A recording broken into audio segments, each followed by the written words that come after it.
Chapter 2103. Si Tian managed the auction house well, and Ning Shu felt that the tax revenue she would receive next time would be even higher. Ning Shu paid the entrance fee and wandered around the auction house. Ning Shu asked the auction house's staff, "Where's the imperial advisor? I have something to talk to him about." The staff went to look for Si Tian. Ning Shu stood still and waited for Si Tian. Not long after, Si Tian came over and walked to Ning Shu. Ning Shu cupped his hands and said, "Si Tian greets the city lord." Ning Shu went straight to the point and asked, "Do you have the world's origin now?" Si Tian thought for a moment and said, "There seems to be a world's origin in the warehouse. The city lord wants the water attribute, right? That happens to be the water attribute. The water attribute world's origin." Ning Shu was very excited. After looking for the water attribute for so long, he finally found the world's origin. However, in the hands of Si Tian, Ning Shu felt that he might have to spend a lot of money this time. But now he finally found it. Problems that could be solved with money were not problems. Ning Shu's heart was in turmoil. However, he looked calm on the surface. "I just happen to need a water attribute world's origin. Sell it to me." Ning Shu was still curious about what kind of form the water attribute existed in. Si Tian asked someone to go to the warehouse to get the world's origin. Then, he said to Ning Shu, "The city lord wants to look at other things? If you like them, Si Tian will give you a discount." Ning Shu only had the water attribute world's origin in his heart. How could he think about other things? Even if he wanted to, he would wait until he got the water attribute world's origin. Soon, the staff came over with a box. Si Tian took the box and said to Ning Shu, "City lord, this is the water attribute world's origin." Si Tian opened the box. Inside was a crystal clear bead. There seemed to be water flowing inside. Ding-dong sounds could be heard vaguely. It was actually a round bead, but it was a little big, about the size of a baby's fist. Ning Shu reached out and held the bead in his hand. Immediately, he felt an incomparably intimate feeling. Moreover, there was an endless amount of water inside. Although the bead was not big, there was a lot of water inside, and water droplets were seeping out of its surface. To be able to make her feel a sense of familiarity, it should be the water element. Ning Shu played with the water original bead in his hand. The water droplets oozing out of the bead were extremely cool. He asked carelessly, "How much is this?" Ning Shu was already prepared to be cheated, but if Si Tian wanted to raise the price from the ground, she could bargain as much as she wanted. "Let's trade according to the market price." Si Tian seemed to have no intention of raising the price. Ning Shu's expression was indifferent as he asked, "How much?" 150,000 faith power, Si Tian said.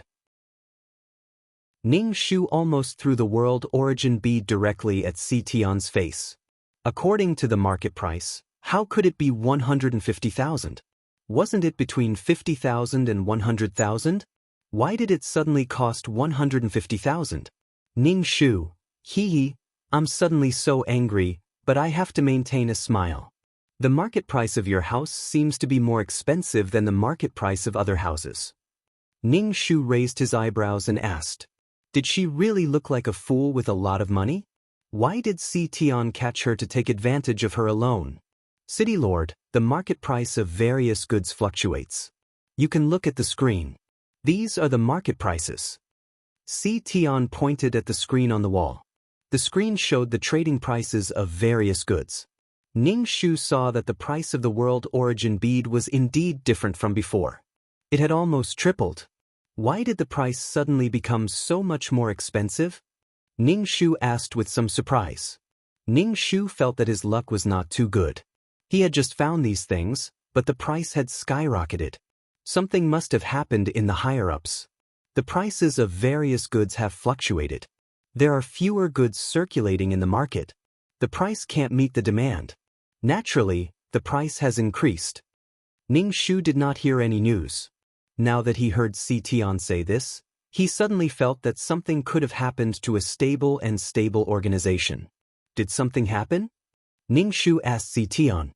Si Tian shook his head. "I'm not too sure. However, there are fewer goods circulating in the market. Those goods must have been transferred away." Something must have happened.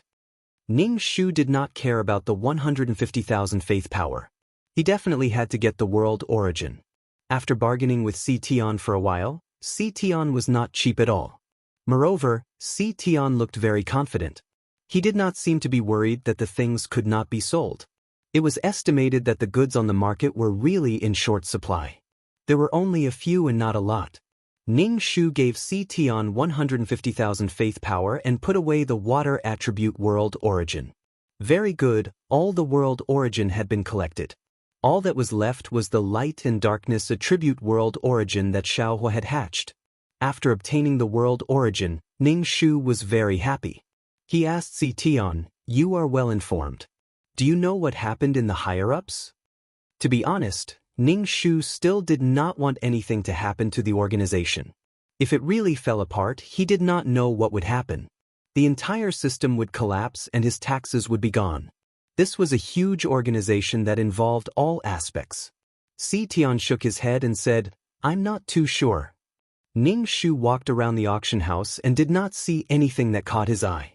Now, he wanted to stuff the world origin into a peerless martial art.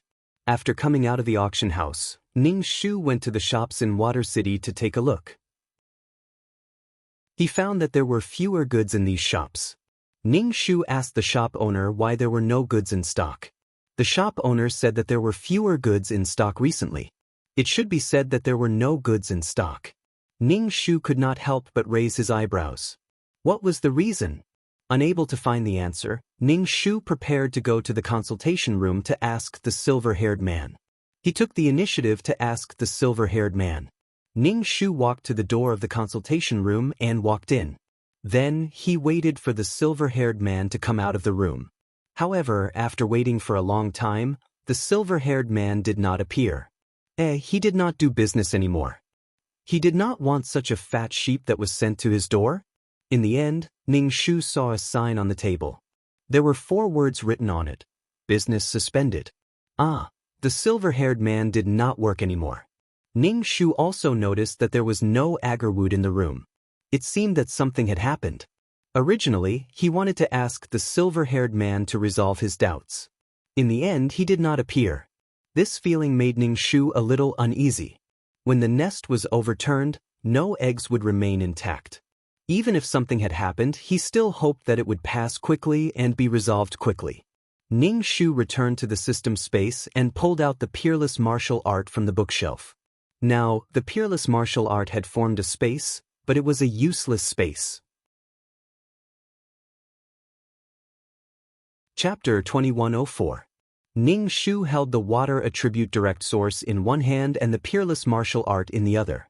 Then she placed the bead inside the space. After a while, the Peerless Martial Art began to emit water vapor, causing the entire space to become moist. If there was water, there would be life. He didn't know if his Peerless Martial Art could evolve life. Ning Shu made a trace of the soul origin into the Peerless Martial Art. He felt that he had more control over the Peerless Martial Art. He had to slowly make the Peerless Martial Art a part of himself. Otherwise, the things that he worked so hard to make would not be his. Ning Shu looked at his Peerless Martial Art with a smile. It was like looking at a golden hen laying golden eggs. This was the world that Ning Shu looked forward to the most. A world that could evolve life. When there were living creatures in the world, there would be an endless stream of merit points. After all, creating a place for living creatures to live in was not a small amount of merit points. For example, the mission enforcers who built the world, and a world with living creatures, would receive a lot of merit points without doing anything every day. Of course, in order to build the world, there was no need to mention the hard work. Even if the world was built, there was no guarantee that it could evolve life. The space without life was useless. At most, it could be used to store things. The premise was that the world was built successfully and there were life. Only then would there be a lot of merit. There was no reward without effort. In order to build this world, Ning Shu could not eat well and could not sleep well. He was worried every day. Now, he just had to wait for the 2 world origins on Xiaohua's side. But how long would he have to wait for it to evolve into life? It might be a long process.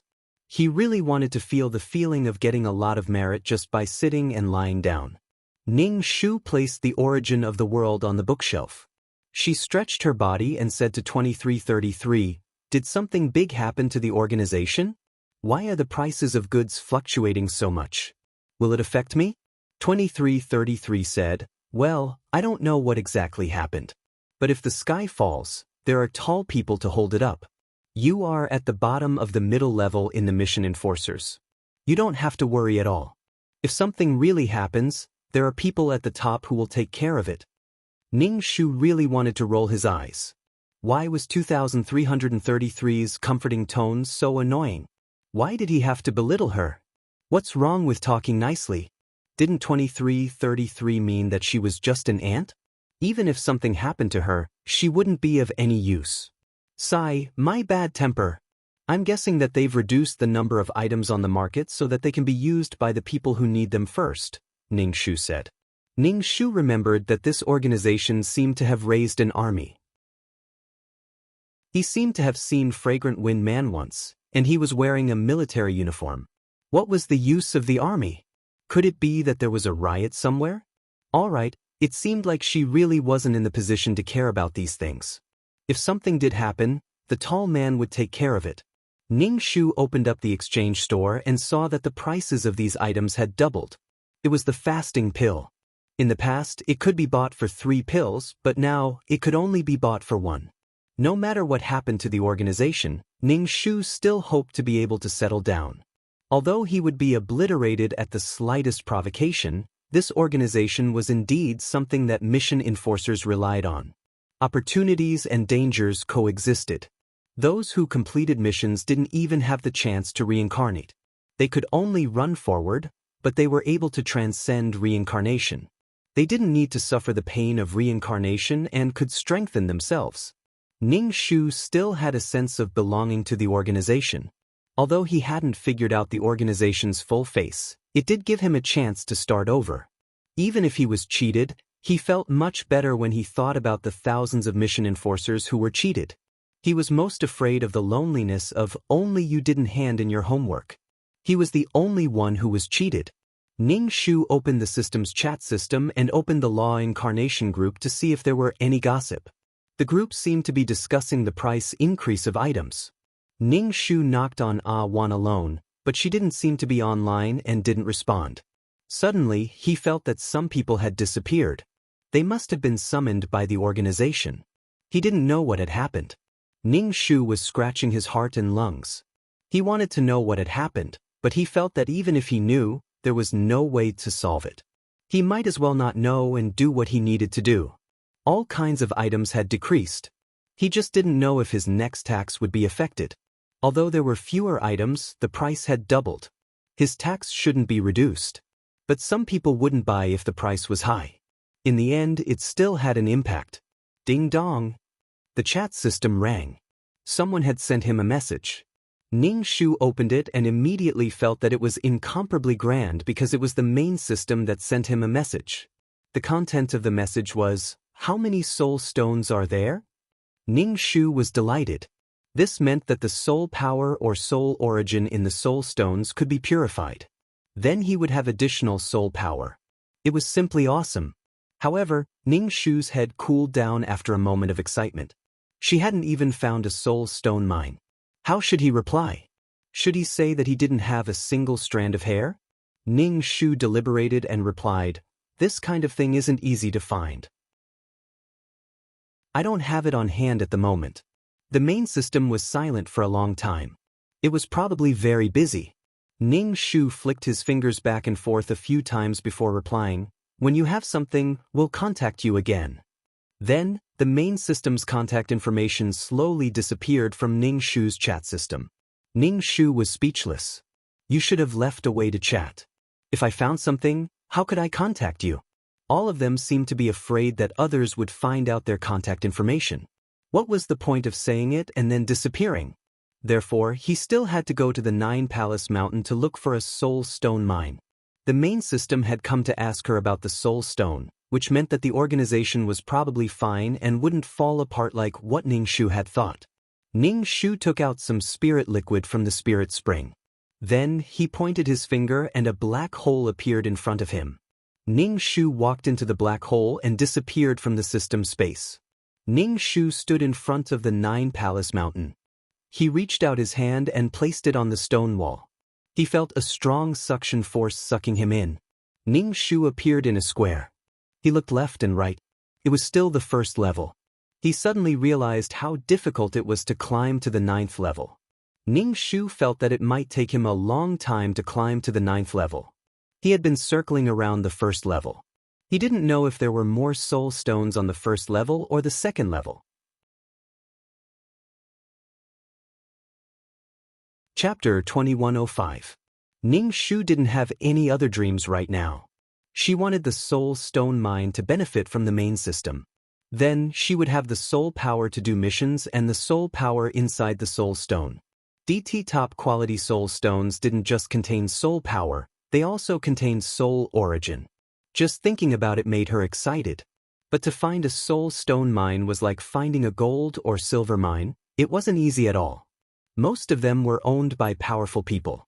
Not to mention whether she could find a soul stone mine, she also had to consider whether she could protect it well. It was hard to guarantee that others wouldn't come to steal it. She had to be sure that she could beat others when it came to steal it. After all, 9 Palace Mountain was filled with disciples from ancient sections. None of them were weak. The main system only knew how to ask for things from her, but these things weren't easy to obtain. When the time came for cooperation, she had to take the lion's share of the profits. Ning Shu wandered around the plaza. There were living people in the plaza, as well as people with powerful souls. A world where people and souls coexisted was a bit rare. Ning Shu planned to buy some information to understand the situation of the soul stone mine. The city was very prosperous.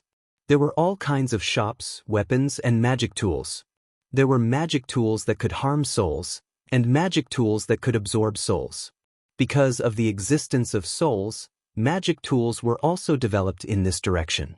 What if an enemy in a soul state appeared? Using weapons that could harm souls could defeat the enemy. What a lively world. Ning Shu was really envious of 9 Palace Mountain.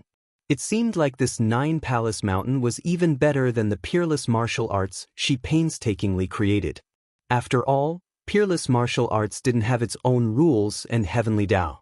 However, 9 Palace Mountain was already capable of absorbing drifting souls that were unconscious or in a state of chaos, forming a soul stone mine. Soul cultivators could not use spirit stones, but they could use soul stones to strengthen their souls. There was a balance between formation and consumption. Just this point alone made Ning Shu very envious. A truly mature plane or world's heavenly Tao would adjust things that happened in the plane. But Ning Shu still had a question. Since souls couldn't be reincarnated and could only be consumed in the world, then what about the babies that were born? Ning Shu was very sure that 9 Palace Mountain was not connected to the world of reincarnation, so it was impossible for a child to be born, but it was born. Could it be that the 9 Palace Mountain had a world of reincarnation? Ning Shu's face was expressionless. If that was really the case, she would have picked up such an amazing item. Ning Shu spent some spiritual liquids to buy some jade strips. The purchasing power of spiritual liquids was much higher than spirit stones. Its purity was also much higher, and it was also much easier to absorb. A bottle of spiritual liquid bought a bag of jade slips. Ning Shu found an inn and planned to check the contents of the jade slips one by one. Ning Shu wanted to know if there were any abnormalities in the existence of the soul stone mine or if there were any special characteristics. For example, the spiritual energy around the spirit stone mine was very dense. Could it be that the spirit stone mine was surrounded by a chilly wind or a pit filled with tens of thousands of people? Ning Shu used his consciousness to scan the contents of the jade slip one by one. After reading it, he summarized the contents of the jade slip. It said that soul stone mines were most often formed in deep mountains and wild forests, and most of them were places with miasma. The places where soul stones were formed were indeed sinister, and some of the soul stone mines could not be mined.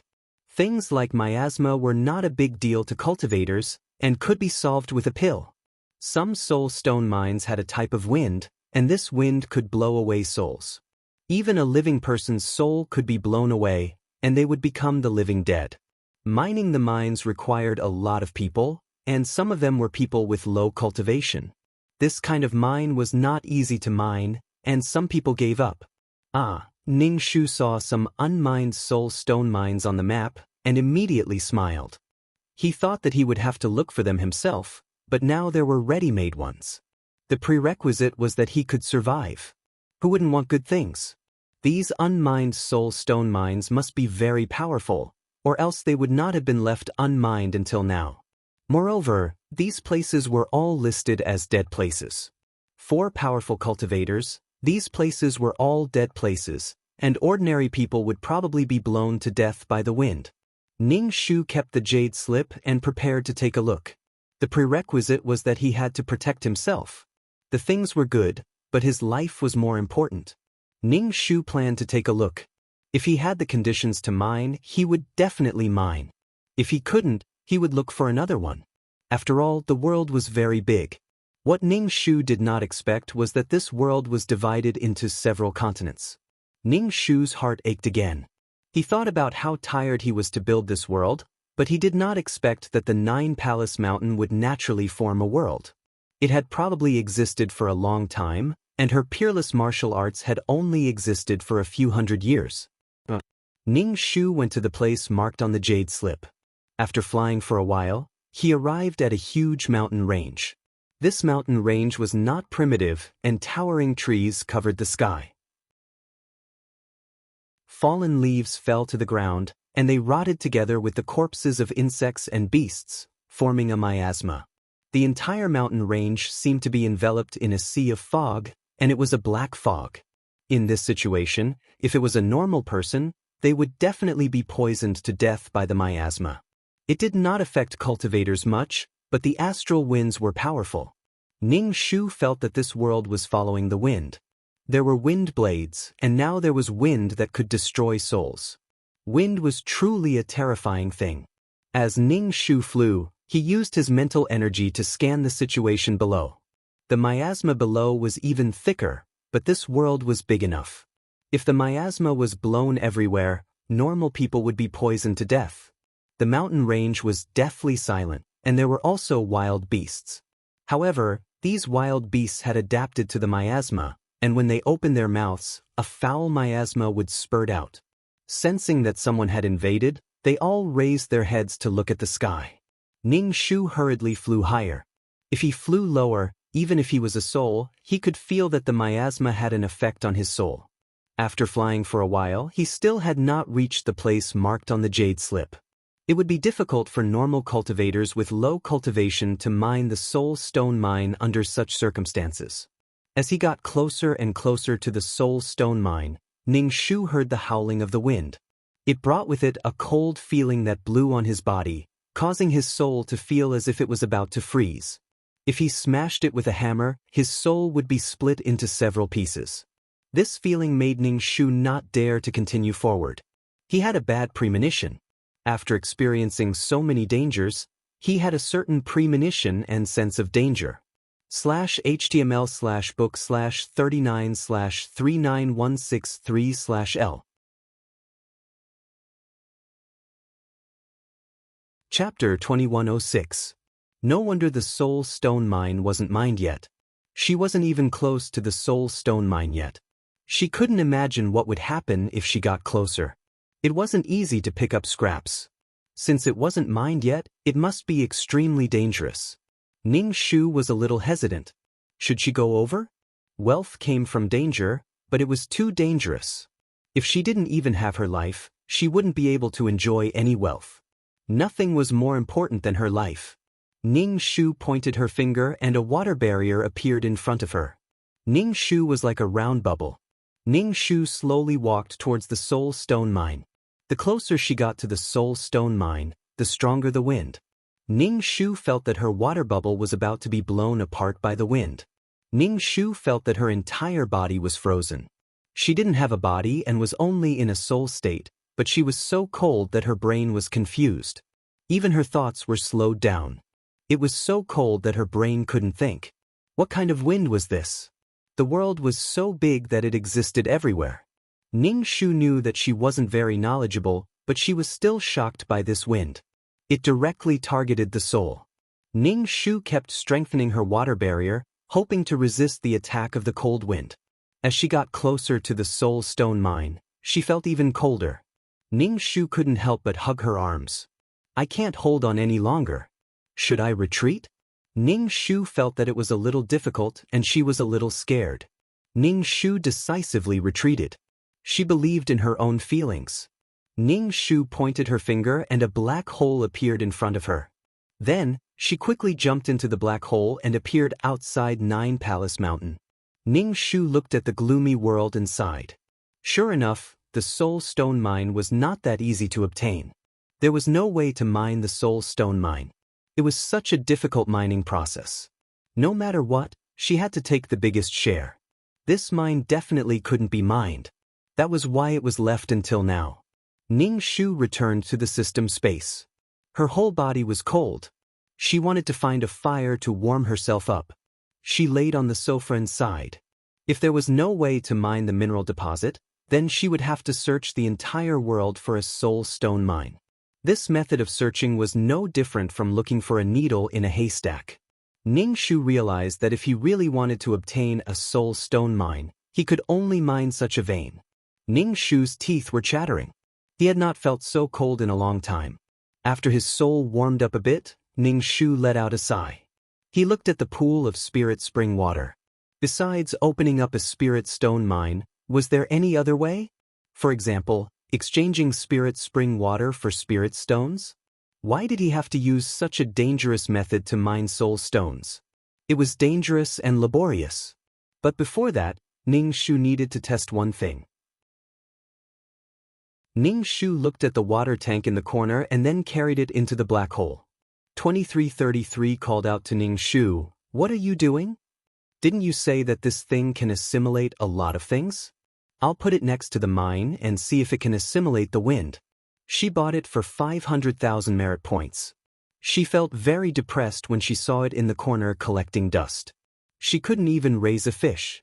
Ning Shu entered the black hole and carried the fish tank into the Nine Palace Mountain. He then walked towards the mine. Although Ning Shu was wrapped in a thick water barrier, he still felt very cold. Moreover, the power of his soul was leaking away. If he died here, his soul would be absorbed by the soul stone mine underground, adding to the expansion of the mine. Ning Shu hugged the fish tank. The fish tank was covered with frost at first, but it soon disappeared. Could this thing really assimilate anything? Even this kind of power? Ning Shu looked at the fish tank with envy. He really wanted to jump in. However, after comparing his power, he could not do anything to this evil wind. This evil wind might be able to kill him, but this thing could even assimilate this evil wind.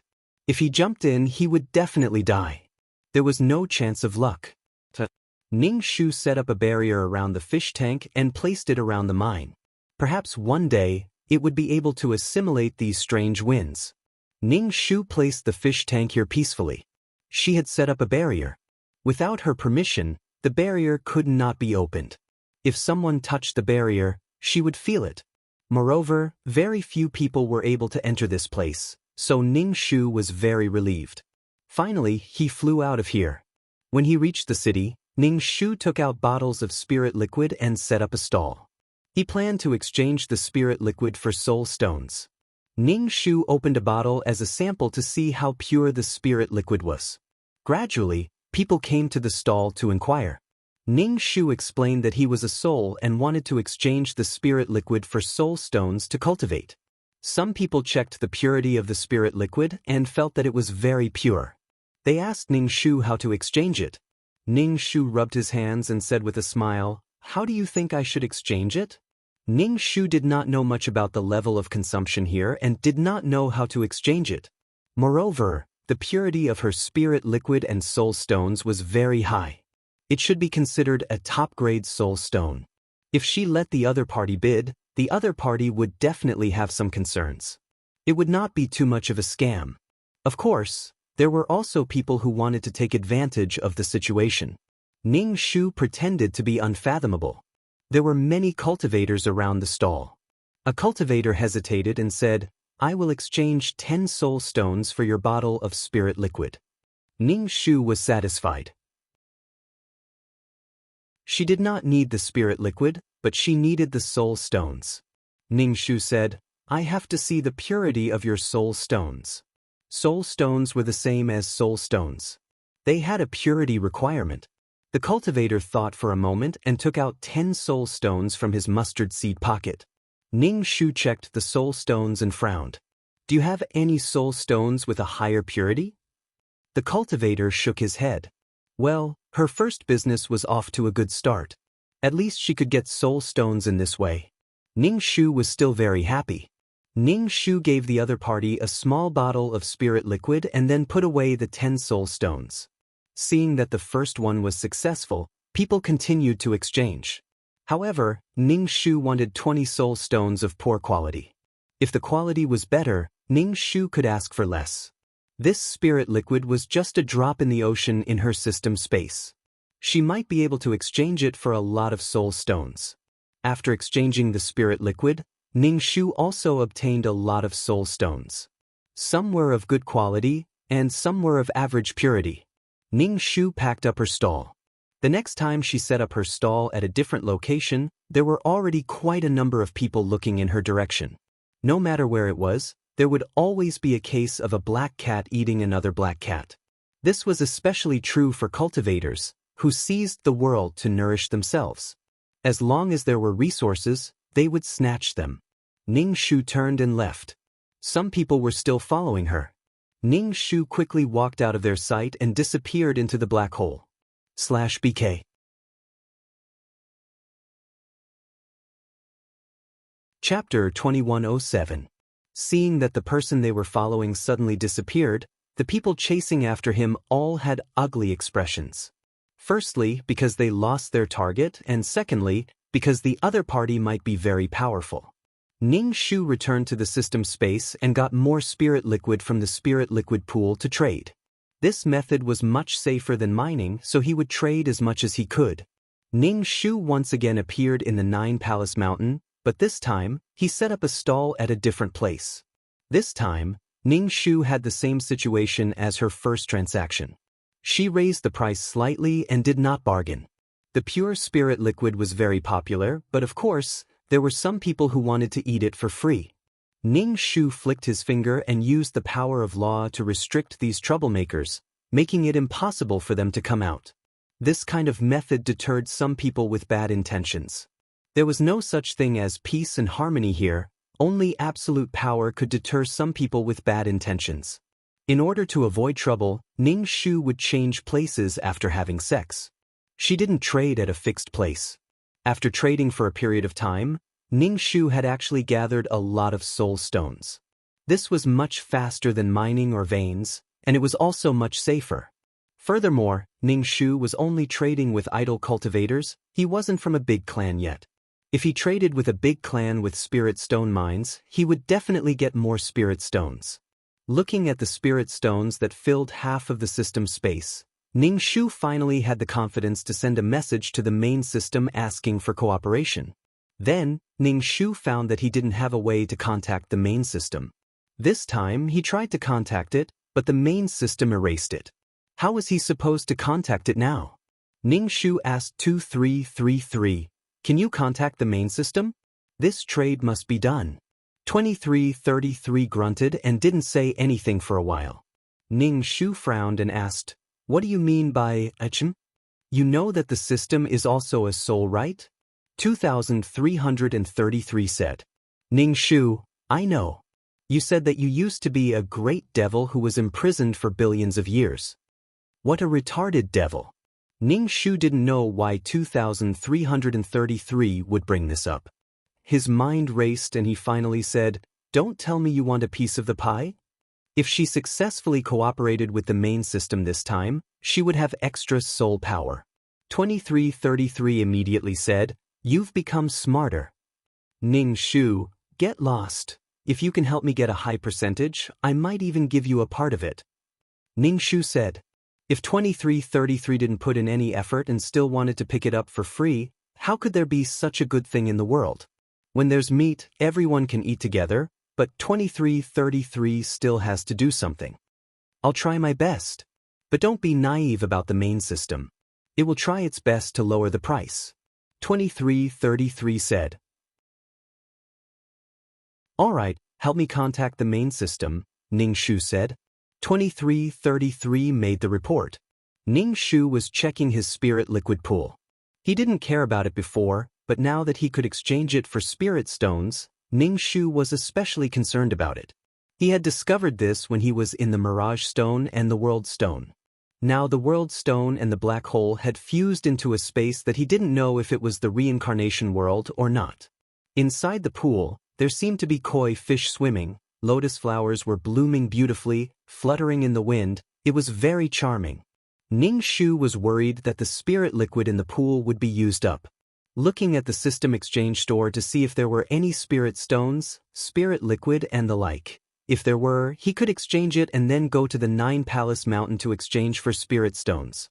Doing quests, plus the soul power or spirit source in the spirit stones, her soul should be able to strengthen very quickly. Dong dong. The chat system rang. Ning Shu opened the chat system and saw that the main system had sent a message to him, asking him how to cooperate. Of course, you are responsible for purifying the soul power, and then everyone will share the purified soul power. Then the main system sent a message. Because of the processing of spirit stones, the process of purifying the soul power is more complicated. It consumes time and energy. If you want to divide it, 20-80. Ning Shu, I get 80, you get 20? This distribution was very generous. Main system. You get 20. You get 20. Ning Shu really wanted to scold and tell it to get lost, but it seemed that he was unable to process the impurities in the spirit stones, so these spirit stones in the system space were completely useless. She knew that the main system was a scam, but she did not expect it to be such a scam. It did not even give her 30, 70, it actually gave her 20, 80. She had spent so much spirit liquid, although the spirit liquid did not cost any money, but she had been scared half to death inside the Mirage Stone, repeatedly telling herself to believe in science, democracy, prosperity and harmony. Ning Shu, it's too low. The process of finding these things was very difficult. Moreover, the mineral deposits were very dangerous. It was not easy for me to dig up these things. Since we are cooperating in good faith, everyone should be mutually beneficial. A long-term cooperation is the way of the king. Only 20%, he did not even have the energy to work. Thinking that the other party had taken away so much, Ning Shu felt unhappy. Main system, then how much do you want? Ning Shu, how much do you think you should give me? Main system, how much do you want? Ning Shu, how much do you think you can give me? Main system, 40%. Ning Shu almost vomited on the screen of the chat system. Before the main system was really a scam. Even if it was for the pure soul power, it would require 20% of the cost, but he suddenly took 60%. Your mother. Giving him 40% should be the final result. Excluding the cost of the pure soul power, she would get 40%, the other party would get 40%, it was almost 50-50. Ning Shu's heart was a little balanced, and asked 2333, what do you think? 2333 gave an N sound. It seemed to be considering and chatted with the main system for a while. Only then did it say to Ning Shu, we can make a deal, make a contract with the main system. In any case there is some guarantee. I have already made the contract for you. Sure enough, there were immediate benefits. 2333 was so active. After that, the main system sent over a contract. Ning Shu wrote his name on the screen, and the other party stamped a bright red seal. The cooperation was completed. Ning Shu let out a long breath and asked 2333, do you think the main system will swallow more of my soul power? No, it won't. Such a big organization doesn't have a constitution, 2333 said. Then how do we send these things away? Ning Shu looked at the mountain of soul stones and asked 2333, use the system's energy channel to send them over. This will consume my energy, consume a lot of my energy. 2333 repeated. Ning Shu almost rolled his eyes. Didn't he just want to get more of his soul power? Ning Shu gave an N sound. and watched the soul stones disappear from the system's storage space. After a while, 2333 said, "It has been sent over. I have already recorded the number of soul stones." Ning Shu felt that 2333 was like a peacock spreading its tail. He was very enthusiastic. It was rare to see 2333 so diligent. /BK. Chapter 2108. Ning Shu, of course, knew why 2333, who was usually too lazy to talk, suddenly became so enthusiastic. It was because she wanted a share of the soul energy. When 2333 was done, she asked, "Do you want to expand the system space?" Ning Shu, "Didn't you say it would waste your energy? Forget it." "You're quite considerate." 2333 choked a little and said. Ning Shu chuckled. Right now, she was just trying to get more soul energy. Even if 2333 wanted to expand the system space, Ning Shu was not willing to do so. Even if there was no place to put her feet, she would just soak in the spirit pool or curl up on the sofa. Any difficult situation could be overcome. She just didn't want 2333 to take more soul energy from her. She only got 40% of the soul energy. She had to consider how much to give to 2333. It was not realistic to take everything for herself. She had to ask 2333 for help. Ning Shu asked, "How much do you want?" 2333, "How much do you want to give me?" Ning Shu, "How much do you want?" 2333 hesitated for a moment and said, 20%. Ning Shu said expressionlessly. 2333 said, "Then 10% should be fine." Ning Shu almost vomited blood. Look at 2333's pitiful face. All she needed to do was to deliver the items to the main system. How could he be so pitiful when she only got 30% after working so hard? Who was she supposed to complain to now? Ning Shu's face darkened. 2333 changed her tone. "I think 10% is already very good." Ning Shu said, "Don't you think it's too little?" "I think it's too little. Will you give me more?" 2333 said. Ning Shu, "Of course not." 2333. Therefore, 2333 received 10% of the purified soul energy, and 2333 accepted the distribution method. With motivation, Ning Shu got some spirit liquid and went to 9 Palace Mountain to exchange for some soul stones. The location of the exchange was uncertain. The world was very big. It could be in this city, or it could appear in another town. Ning Shu also went to the soul stone mine to take a look at the law of nothingness. Perhaps one day, the law of nothingness would be filled with things. Everything had a limit. Right now, the law of nothingness could assimilate and devour everything because it had yet to reach its limit. Ning Shu hugged his arms. It was so cold. He could still feel the cold even after turning into a spirit. Ning Shu decided to leave the fish tank here to see how much he could assimilate. Perhaps he could get rid of the evil winds. Then he might even be able to mine the soul stones. For a soul stone mine that couldn't be mined, it should be a large one. Now that he was using the spirit liquid to exchange for soul stones, he wasn't sure if he would be able to mine them.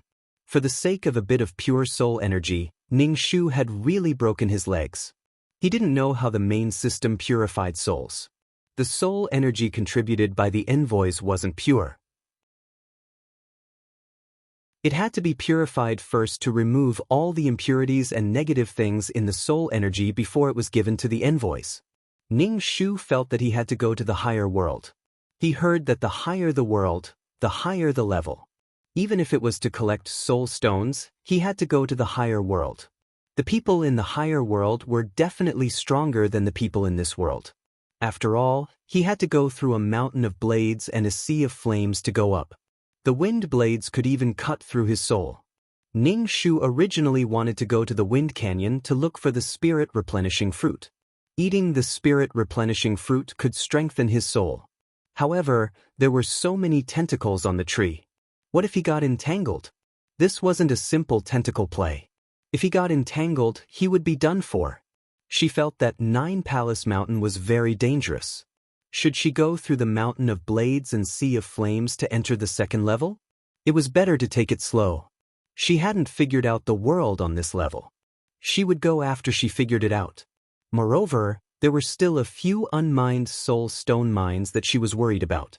Ning Shu got a bunch of soul stones and returned to the system space. 2333 sent the soul stones away. Ning Shu collapsed on the sofa and rested for a while. Ning Shu asked 2333, "How much soul energy do you think there is?" 2333 said, "I don't know. There are many impurities in the soul stones. Even after removing and purifying, I don't know how much is left. Just treat it as a side job. Your main job is to do missions. After all, missions have endless possibilities." Of course, Ning Shu had to do missions. What if he was lucky enough to find some treasure in the mission world? What if he found the world's origin? If he didn't need it, he could sell it. If he found light and dark, that would be even better. Ning Shu didn't know if Xiaohua's two things could be hatched. He had to prepare for both. Whether it was hatched or found in the mission world, it was always a good thing. He was running towards his goal. The goal he had set was slowly being realized. All the sufferings were for that moment, to be glorious and brilliant. Ning Shu scooped out some agarwood from the agarwood box and lit it in the incense burner. Then he lay on the sofa and rested for a while. When he woke up, he would do the mission. Ning Shu had just fallen asleep when the chat system rang. It suddenly appeared in the quiet system space, waking Ning Shu up. Ning Shu opened the chat system. It was a message from Mei Ziqing, who was wailing like a ghost. "What's going on?" Mei Ziqing asked Ning Shu. "Why is the price of items skyrocketing? It's already 4 times the price. I just came back from a mission." Ning Shu said, "Even ghosts don't know what happened. Who cares what happened? Anyway, there's a tall guy supporting it. What's there to be afraid of?" "Of course I know there's a tall guy supporting it. The problem is that the price of items is skyrocketing. Don't you have any news?" Mei Ziqing asked. Ning Shu wanted to know too. However, there was no news. Even the auctioneer didn't know. The auctioneer must have more connections than her. The news must have been sealed. If you don't have money, eat less and buy less. Ning Shu felt that the merit and power of faith in his hands had depreciated. His purchasing power had greatly decreased. This was a bit of a scam. Inflation was hurting people. It was really making people anxious. Ning Shu calmed himself down. Although there were fluctuations, he should be able to calm down later. He would do what he had to do. Even if he knew what had happened, he couldn't change it. He would let the tall guy support it. When he became the tall guy, he might be able to support the falling sky. Ning Shu asked about the incubation of the world's origin. Mei Ziqing said directly, "Those are just 2 ordinary stones. They're useless. Xiaohua dripped blood on them. There's no reaction." "Dripped blood on them?" Ning Shu was surprised. Mei Ziqing said, "Isn't it because you've been urging him every day?"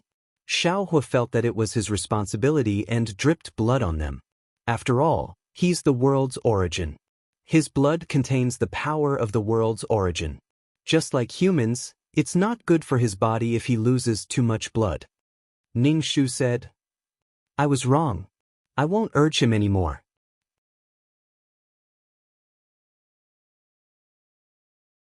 Chapter 2109. Ning Shu didn't expect Xiaohua to be so honest as to use his own blood.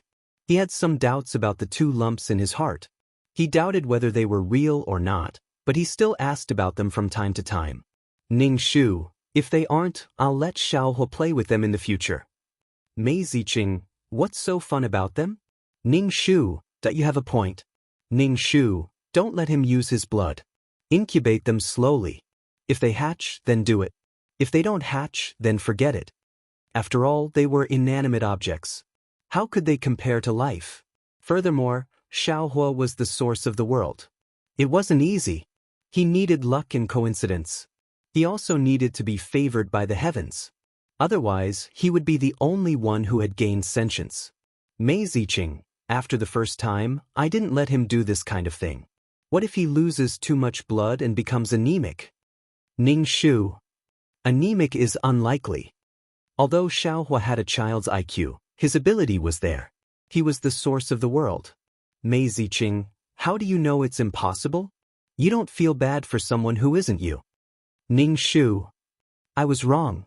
He might become anemic. I won't mess with you. After chatting with Mei Ziqing for a while, Ning Shu closed the chat system and opened the exchange store. Looking at the price, Ning Shu felt like he was going to heaven. He didn't know what the other mission enforcers were thinking, but Ning Shu wouldn't let himself have too much expenditure now. She would be stupid to buy something that could only be bought at 4 times the previous price. Ning Shu saw that the exchange store had all kinds of talisman paper. She also knew how to draw talisman paper. Could she also draw talisman paper and sell them? Especially now that the price was so high, could she make a profit? However, the price of a talisman paper wasn't high and could be bought with points. Ning Shu felt that points were useless to him. Moreover, the things that could be bought with points in the exchange store weren't anything good. So what was the use of points? The items in the exchange store were definitely made by people.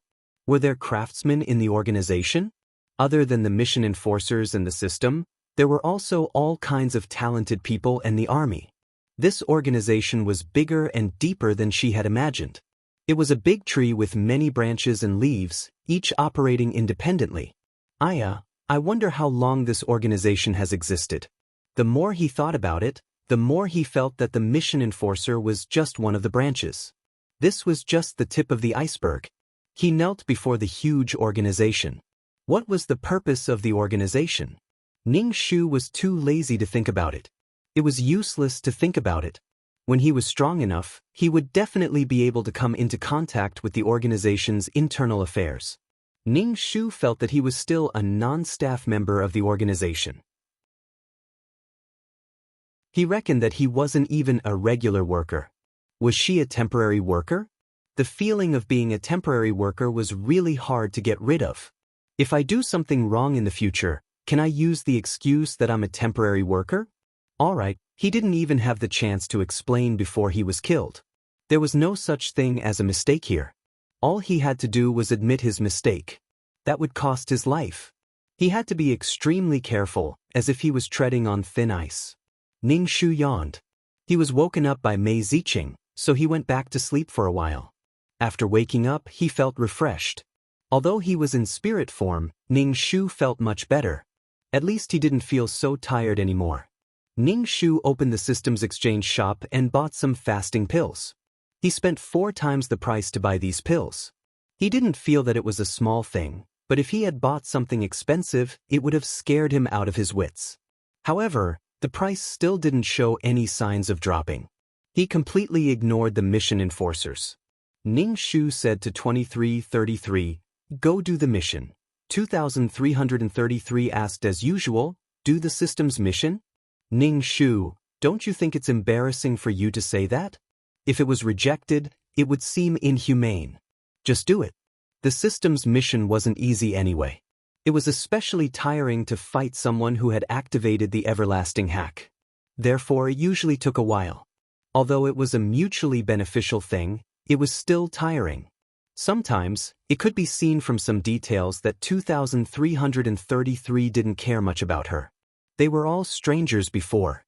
At most, they would become familiar with each other. There were more benefits involved. Everyone had their own standpoints and thoughts. Ning Shu wouldn't cry and beg 2333 to care for her. She wouldn't accuse 2333 of being cold and heartless. She was the same with 2333. She didn't have the right to accuse 2333. They were all colleagues. It was just that they didn't work as well as others. 2333 directly threw Ning Shu out. Fortunately, Ning Shu's spirit was stronger. When he merged with her body, she didn't vomit. Ning Shu rolled her eyes and flew into a rage out of humiliation. Ning Shu looked at the situation around her. She was sleeping on a bed, and she could even smell the fragrance of spices. Her body was very uncomfortable, her whole body was burning, and her head was hurting. Moreover, there was a man sleeping next to her. Ning Shu was speechless. What kind of scene did she transmigrate into? The man next to her was unconscious. His hair was as black as ink and his chest was exposed. The 2 pink fruits on his chest looked very seductive. There was a blush on his face. He looked very handsome. Ning Shu's body was screaming, but her heart was suppressed. Even if he was a heavenly handsome man, it was obviously a trap set by a celestial. Ning Shu would be stupid to jump into it. Ning Shu had to be stupid to jump into it. Ning Shu. Ning Shu bit her finger. The pain came. Ning Shu took a deep breath. Her head was about to explode. It hurt like hell. In this situation, someone should be coming to catch them in the act. Ning Shu directly wrapped the man next to her with the blanket. She was ready to carry the man and escape through the window. What made Ning Shu feel worse was that she didn't have any strength. She was trembling when she walked. This situation didn't allow her to accept the plot calmly. She reckoned that she had been poisoned by the pugilistic world's special drug, the kind that would kill her if she didn't do it. Ning Shu quickly used her peerless martial arts. It was very rough, causing her meridians to hurt as if they were being pricked by needles. She got off the bed and picked up the teapot on the table. She sniffed to see if there were any other ingredients. Then, she gulped down a mouthful of tea. When she opened the door, she realized that it was locked from the outside. Damn, only you know how to lock. Ning Shu directly bolted the door. It would take some time for you to come in. Then, Ning Shu carried the man who was wrapped in a blanket and looked like he was about to be carried to bed. However, with a crack, she twisted her waist. This body was a little weak. Ning Shu opened the window and threw the man out with a plop. If it was Ning Shu, he would directly seal the window so that she couldn't escape. He probably thought that she had taken the drug and didn't have the strength to escape. So, he didn't bother to seal the window.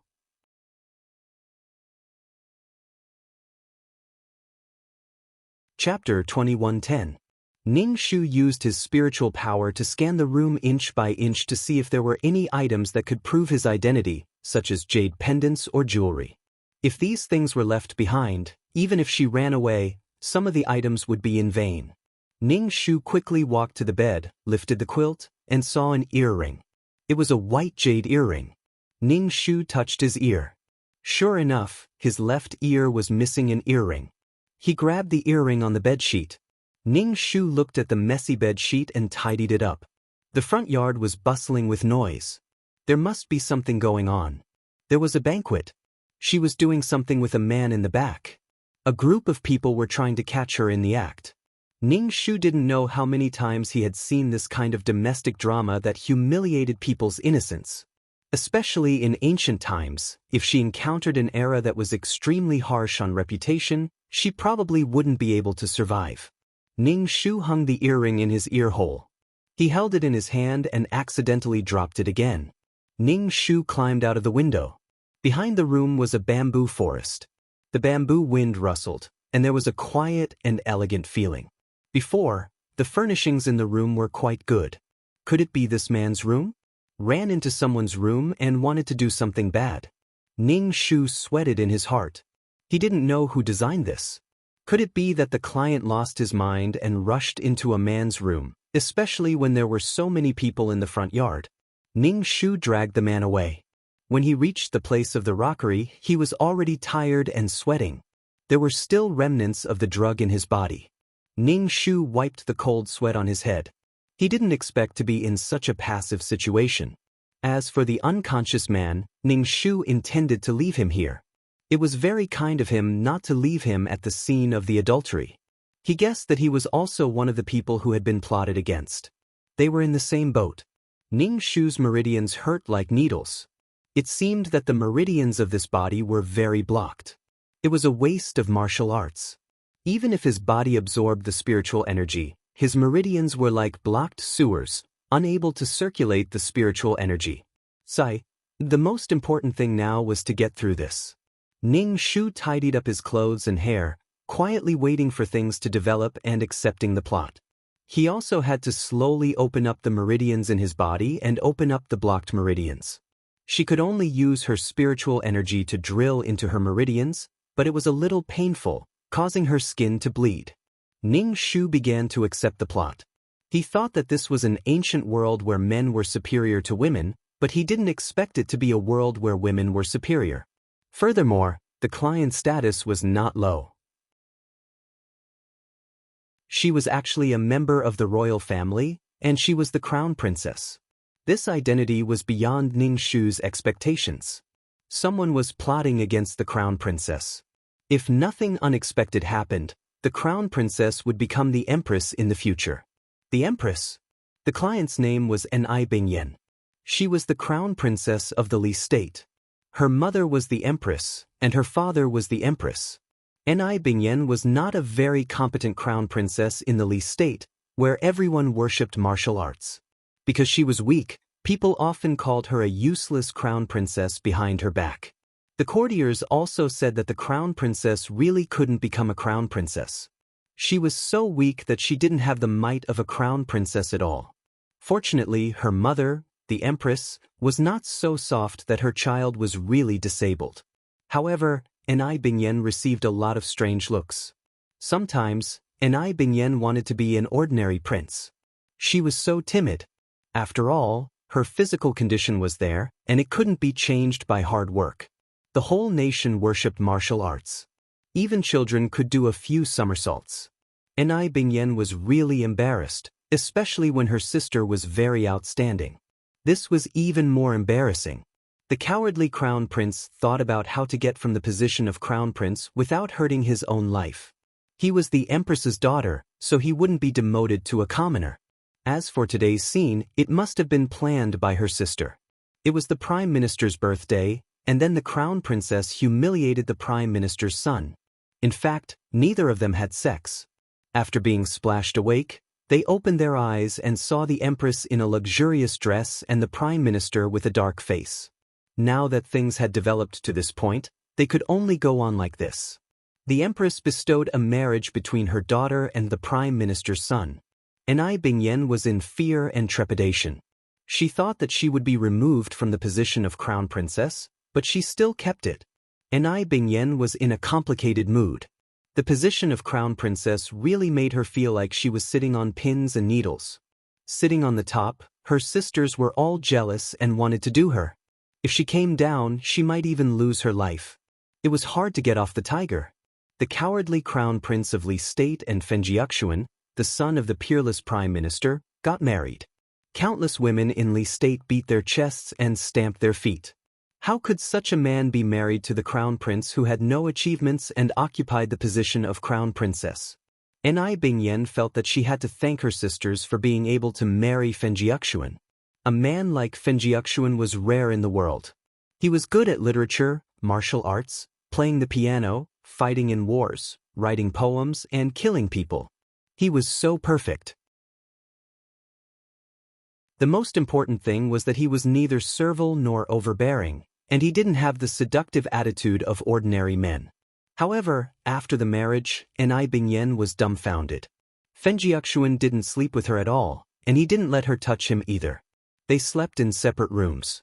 Well, Fenjiaxuan was arrogant and looked down on her. Ni Bingyan didn't force him. After all, she was worried every day about how long she would be able to hold the position of crown princess. Ni Bingyan didn't know what the empress mother meant. Was she a whetstone for her sisters, or was she a whetstone for her sisters, or did they mean to grind each other? It depended on who would grind it out in the end. She couldn't practice martial arts, but the position of crown princess was her advantage. Ni Bingyan and Fenjiaxuan treated each other with respect after marriage, like strangers. Fenjiaxuan looked down on Ni Bingyan. Moreover, Fenjiaxuan should be the first man to awaken to male chauvinism. He was tired of and hated the country ruled by women. No matter where he went, his appearance would attract the covetous eyes of women, which made him very irritated. He married a woman because of an accident. Oh, he didn't want to get married at all. Fenjiaxuan was the man who would eventually become the empress. This opportunity came from a woman who had transmigrated from the modern era. This woman had transmigrated to the crown princess and saw such a handsome man being dominated by a woman like the crown princess. Under the influence of certain forces, the crown princess's reputation was tarnished. She was an idiot, lecherous, vicious, and it was said that she even drank human blood. The transmigrated woman wanted to save Fenjiaxuan, especially when such a peerless man was in deep trouble. Fenjiaxuan was a male chauvinist. Although the transmigrated woman was a modern woman, she seemed to have lived in a world where men were superior to women.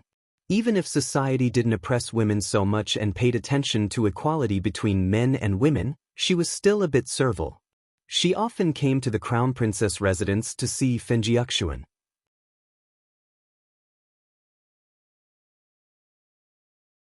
Chapter 2111. Whenever this woman saw Fenjiaxuan, she would act cute and infatuated. She was quite adorable. She was always acting like she couldn't sleep with a handsome young man. Her life was no different from a salted fish. Because the ruler was a woman, the women in Li state were more domineering. Moreover, it was women marrying men in marriage. Fenjiaxuan was a bit of a male chauvinist. When he met such a soft and cute woman, she looked up to him. She wasn't as domineering as other women who always looked at him with teary eyes. This feeling was like the regret in his heart was filled. A great love was born between the two of them. After that, Fenjiaxuan used his intelligence to make this transmigrated woman stand out in front of the empress. He also made the person who asked for the transmigrated woman lose her position as the crown princess. When the transmigrated woman ascended the throne, she gave her throne to Fenjiaxuan and made Fenjiaxuan the emperor. Then she moved into the harem and became the only empress. The atmosphere of a society was related to the ruler. It was either the east wind suppressing the west wind or the west wind suppressing the east wind. When a man was in power, the status of a man changed drastically. Because the empress moved into the harem, the status of a woman also developed from outside to inside. Li state began to develop into a male-dominated country. In the process of fighting for the throne, the members of the royal Ni family were almost all killed. But to the transmigrated woman, these people weren't her relatives. Moreover, there was no family affection in the royal family. A general success was built on thousands of dead bodies. It was a very normal thing. Fenjiaxuan was also afraid that the Ni family would retaliate. However, the person who asked for the transmigrated woman had a terrible reputation. She was beheaded and hung on the city wall, exposed to the wind and sun, and pecked by all kinds of birds. To be together for a lifetime was a very tempting promise for a woman. To be together for a lifetime was the greatest goal of a woman's life. The man would become the highest ruler and the wife would be honored. To be loved and protected was the greatest happiness in a woman's life. Because of this, the transmigrated woman had a perfect love. Ning Shu was speechless. Was this going to turn every world into a world where men were superior to women? Then the status of men and women in this world changed too quickly, just like a tornado. Why did he have to transmigrate? The status of men in this world was not that low. After all, men could still practice martial arts and fight wars. In a world where men were superior to women, those women did not step out of the house. They tied their feet and locked themselves at home. In the heart of the transmigrated woman, it was normal for a man to be the emperor. Once she ascended the throne, she would immediately give the throne to her adulterer. Then she would squat in the harem, waiting for the man's favor and love. The client's wish was to sit on the throne. Even if he couldn't sit on the throne, he couldn't let Fenjiaxuan sit on the throne. He couldn't let the foundation of his ancestors be destroyed. Ning Shu looked at the unconscious Fenjiaxuan and chuckled. He picked up a stone from the ground, intending to destroy Fenjiaxuan's peerless face. Would the transmigrated woman still be infatuated with Fenjiaxuan's face? Love began with one's appearance. Without Fenjiaxuan's face, would that woman, who seemed to be very open and wanted to sleep with a handsome man, lower her gaze? Just as Ning Shu was about to destroy his face, Fenjiaxuan woke up. He opened his beautiful obsidian-like eyes and looked around in confusion. When he turned to Ning Shu's face, his eyes flashed with sharpness. "Crown Princess, what are you doing?" Fenjiaxuan sat up. His clothes were torn open, revealing a large portion of his chest. Fenjiaxuan glared fiercely at Ning Shu. Then he closed his clothes to prevent himself from being exposed. Ning Shu's mouth twitched. He had seen it a long time ago. If not, he was the male lead. He woke up just as she was about to do something naughty. Ning Shu was a little regretful. He had been fooling around for a while. It was completely meaningless. Moreover, he had even helped Fenjiaxuan.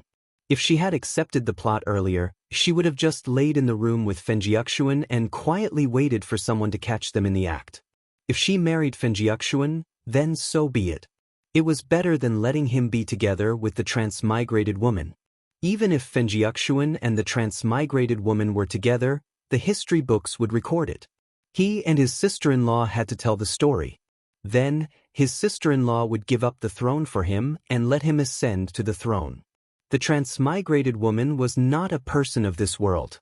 She did not belong to this world and did not understand the situation of this world. In her heart, there was only a handsome little brother.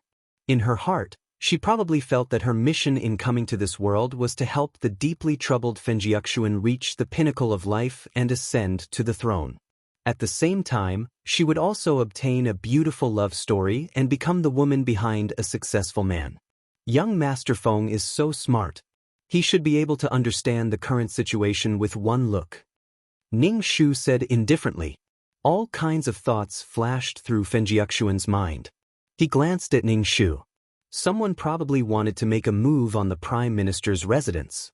They wanted to use the Prime Minister's residence's power and influence to attack this idiot crown princess. He was the one who was implicated. Fenjiaxuan's face immediately darkened. His expression was a little humiliated. Ning Shu chuckled in his heart. You're so great, but you were still schemed against. Ning Shu saw a lotus pond not far from the fake mountain. He glanced at Fenjiaxuan. At this time, the transmigrated woman should not have arrived. No matter what, she had to follow the plot. She had to make Fenjiaxuan marry her. Ning Shu originally wanted to make a move on Fenjiaxuan directly. However, she remembered that Fenjiaxuan's martial arts were superior. Her body was weak. She had no chance of winning against Fenjiaxuan. The most important thing for us now is to go back. After all, we've been out for so long. Ning Shu said to Fenjiaxuan. Fenjiaxuan did not look at Ning Shu kindly. He snorted. He probably felt that he had been taken advantage of by the idiot crown princess. He was unhappy. He straightened his clothes and left. Ning Shu saw that Fenjiaxuan had left. He also left the fake mountain. When he passed by the lotus pond, he reached out his hand and pushed Fenjiaxuan into the water. Fenjiaxuan, who was absent-minded, was pushed into the lotus pond. Before he could react, he fell into the lotus pond. Ning Shu immediately used his hand like a loudspeaker and shouted, "Help! Someone fell into the water." Then he jumped in to save Fenjiaxuan. He did not expect that Fenjiaxuan, who had superior martial arts, was actually a non-swimmer. He struggled in the water. Ning Shu swam over and dragged him to the shore. Hearing Ning Shu's shout, a group of people had already come over. The leader was the Empress. Behind her was Fenjiaxuan's mother, Prime Minister Feng. "What happened?" the Empress asked sternly. Ning Shu immediately said, "Mother Empress, I saw young Master Feng fall into the lotus pond." The Empress glanced at Ning Shu and said, "Prime Minister Feng, quickly call a doctor over to take a look at your son." Prime Minister Feng was anxious. He quickly asked the servants to call a doctor over. He was anxious. How did his son get involved with the idiot crown princess?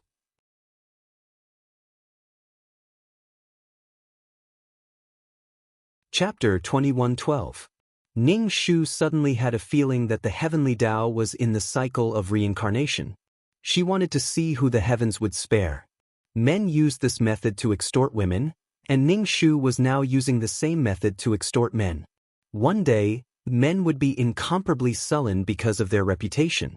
However, if Fenjiaxuan insisted on not marrying her, it was not impossible. After all, he was the Prime Minister's son. However, such days would not last long. After the transmigrated woman ascended the throne to Fenjiaxuan, she would spend her time in the harem. When she felt bored, she would do something. For example, she would call for women to return to the family, be a good wife and mother, support men to work hard, and so on. If it was not for the fact that she did not remember the 3 obedience and 4 virtues for women, she would probably write a book to regulate women's behavior. Following the example of their superiors, some women would go to the harem and enter the cage of thoughts. If they wanted to break free from the cage of thoughts, it would probably be a matter of 1,000 years later.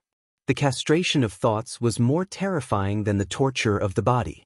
The severe confinement of etiquette could be passed down forever. People of the same sex were the best at making things difficult for people of the same sex. In such a world, everyone was equal, but in reality, they were just waving the flag and shouting for men's rights. Ning Shu felt that the transmigrated woman might have some misunderstandings about openness. Openness meant being open-minded and accepting different things and viewpoints. It was not as if being brave enough to have a one-night stand with a young man was openness. Women had the right to enjoy, but responsibilities and obligations were equal. Ning Shu seriously suspected that this transmigrated woman had transmigrated from the Qing dynasty of a certain world. The Qing dynasty had already fallen. Men had cancer of the straight man, and women also had cancer of the straight man. Perhaps one day she would have to rewind the car of history. She would have to wrap a 3-inch golden lotus, bend her toes, sway while walking, and clamp her buttocks to cater to men's deformed aesthetic standards. How terrifying! Was the transmigrated woman actually a woman or a man? Otherwise, how could she have so many misunderstandings about being a woman? Fenjiuxuan's mother saw her proud son lying on the ground like a drowned rat. She hurriedly called for a doctor. Ning Shu clenched her fists and smashed them on Feng Yuxuan's chest. She smashed his chest with a hammer. Everyone around them was speechless. Ning Shu smashed a few times and directly smashed Fenjiuxuan until he spat out water and woke up. "Yuxuan, how are you?" Prime Minister Feng immediately helped his son up. Ning Shu retreated to the Empress' side. Looking at the mighty and domineering Empress, he liked strong women. Only strong women could have a strong destiny. It was said that men did not like strong women. That was because men were weak. The purpose of a woman's existence was not to make men like her or feel sorry for her. She did not need anyone's pity. It was my choice to be gentle with little E. It was also my choice to leave. I had the right to choose my own life. When Fenjiuxuan woke up, he felt his heart going numb. When he saw Ning Shu, his eyes were sharp and filled with disgust. He clearly knew that he was pushed down by someone, and the main culprit was this idiot crown princess. So many people saw him entangling with the crown princess. Fenjiuxuan held his anger in his heart, but he also knew that there was no evidence to prove that he was pushed down by someone. He would also be accused of framing the royal family. Moreover, the Empress was here. At that time, she saw the crown princess jump down to save him. Did she have fun? She wanted to ruin his reputation. Fenjiuxuan suspected that the previous matter was set up by this woman. Fenjiuxuan covered his chest. His jade-like face had water droplets on it. His clothes were also wet, faintly revealing his figure. Fenjiuxuan practiced martial arts. His figure was quite good. Some manservants and servant girls looked at Fenjiuxuan's body. Fenjiuxuan's manservant quickly took a cloak and put it on him. He helped Fenjiuxuan stand up. Fenjiuxuan bowed to the Empress and said, "Your Majesty, please do not blame me for my lack of etiquette. Go boil a bowl of ginger soup." "Although the weather is not cold, the pond water is cold," the Empress said majestically. Her aura was oppressive. Fenjiuxuan quickly bowed and thanked her. From beginning to end, he did not look at Ning Shu. However, Ning Shu's eyes followed Fenjiuxuan's back until he disappeared around the corner. Should she leave this person to the transmigrated woman? Ning Shu suppressed the killing intent in her heart. There were many handsome men among the nobility. Without Fenjiuxuan, there was still the water jade pavilion. There were plenty of metal, wood, water, fire, and earth jade pavilions. The men of the nobility were all very handsome. They cared about their bodies and faces just like women. After all, they had to choose a good family. Ning Shu glanced at the few women beside her. They were all her sisters. Each of them had their own characteristics. They were all beauties. Who was the one who planned today's matter? Ning Shu glanced at the youngest empress, Ni Baiwei. She was about 14 years old. She was really in the bud. It was just that the transmigrated woman had transmigrated into her body. Ni Baiwei sensed Ning Shu's gaze and immediately smiled at Ning Shu. Ning Shu withdrew her gaze.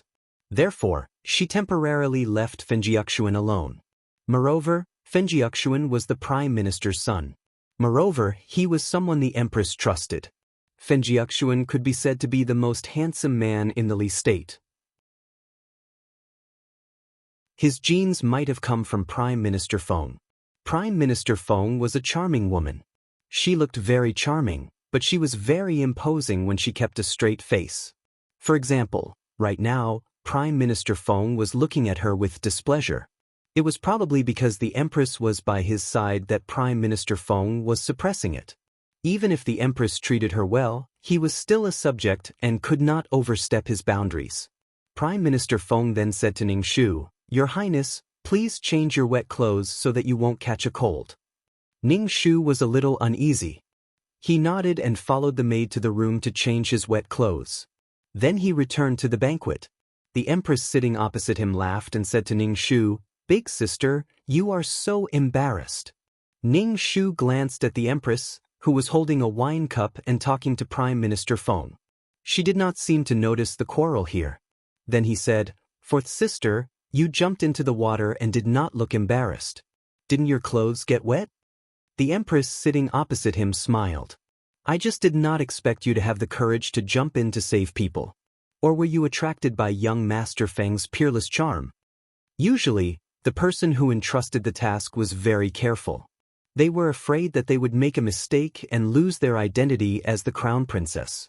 They did not want this identity, but they had to use this identity to save their lives.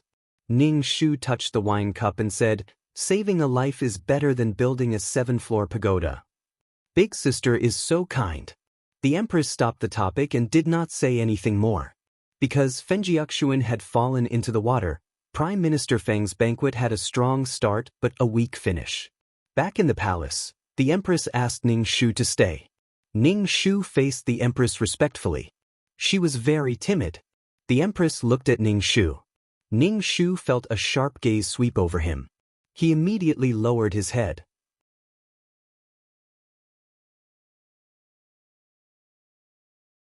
Chapter 21:13. Bing Yan likes the young master of the Feng family? The Empress's voice slowly rang out in the palace. Ning Shu raised his head in surprise, then lowered it again and didn't say anything. The Empress frowned. "You are the crown princess of the Li state, second only to one person.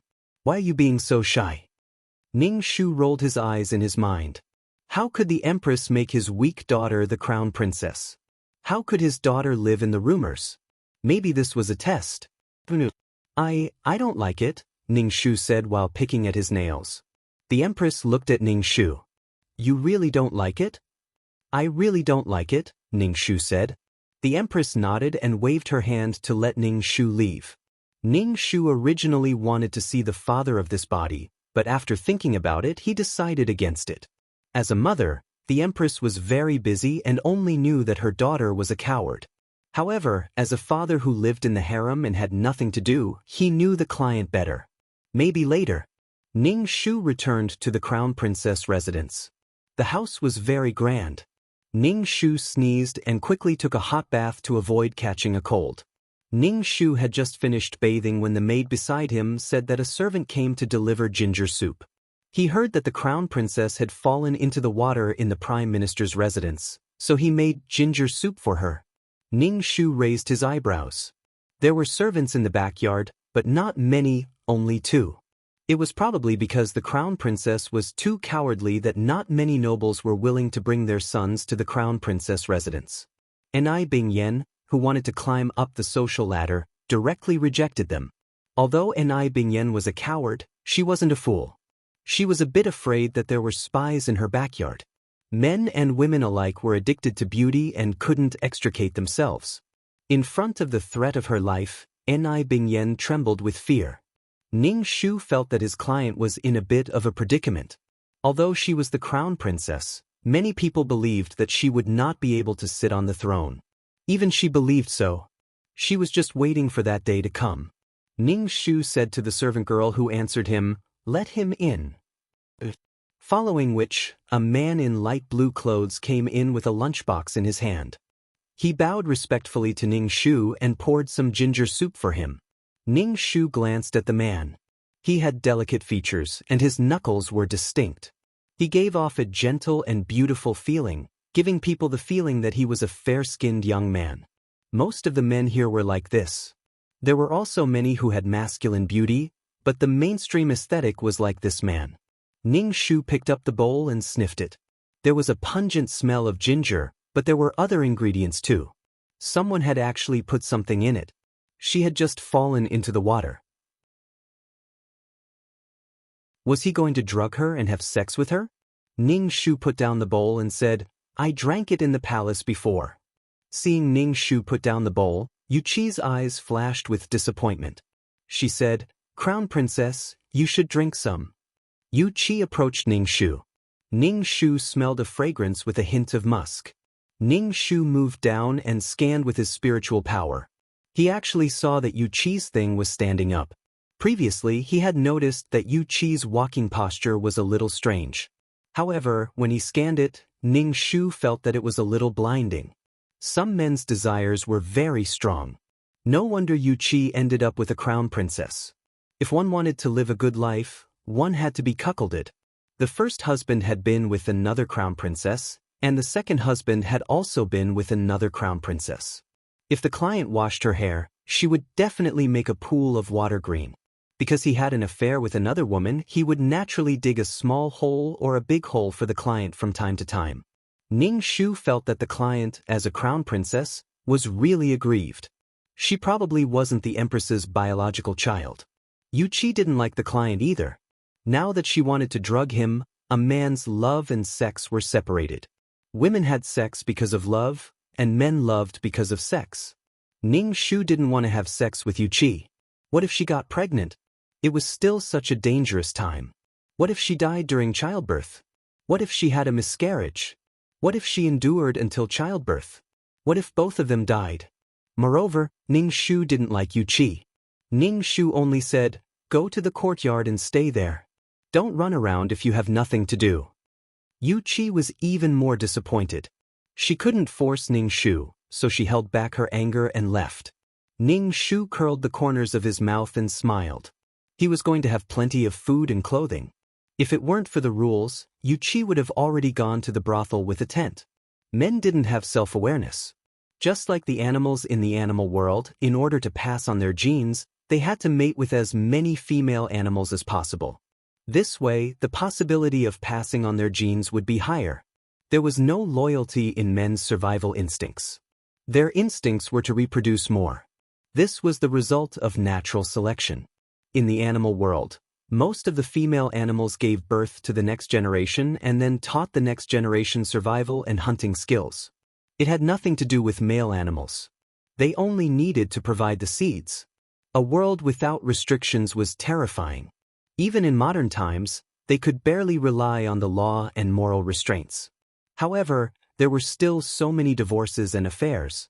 Ning Shu told his personal maid that he was going to rest and not to disturb him if there was nothing. When the maid left, she closed the door for Ning Shu. Ning Shu sat cross-legged on the bed and began to cultivate. However, the meridians in his body were blocked. To open up his meridians, he felt like he wanted to reshape his body. It was like a steel knife scraping against his bones. Ning Shu looked at his skin and blood seeped out of his pores. The client's body, no matter what plane it was placed in, was a proper martial arts trash. It was 100% isolated from martial arts. Ning Shu gritted his teeth and endured. As long as he had the ability, he could wait for his subordinates to save him if he encountered any danger. His blood had already dried up and he was dead stiff. Damn, there were so many meridians in his body. He needed to open them up one by one. Ning Shu opened his eyes and used a handkerchief to wipe off the blood droplets on his body. Although it was painful, it was still tolerable. Although the client was a good-for-nothing, he had recruited a sincere aide. This aide was a woman who had not passed the imperial examinations for a long time. However, she was a very powerful woman. She had contributed greatly to the client being able to stay in the position of the crown princess for so long. Ning Shu threw the bloody handkerchief into the basin and headed towards the aide's courtyard. The client had specially built a courtyard for this aide to live alone. Ning Shu arrived at the entrance of the courtyard and saw a woman wearing a white robe. Her hair was pinned up with a wooden hairpin. She looked very leisurely, like she was picking chrysanthemums under the eastern fence and leisurely looking at the southern mountain. Masterly, Ning Shu cupped his hands. The client respectfully addressed this woman as teacher. Masterly placed the water ladle in the bucket, wiped her hands, and saluted Ning Shu. She directly asked, "Did something happen to the crown princess in the prime minister's residence?" Ning Shu recounted the events in the prime minister's residence to Masterly.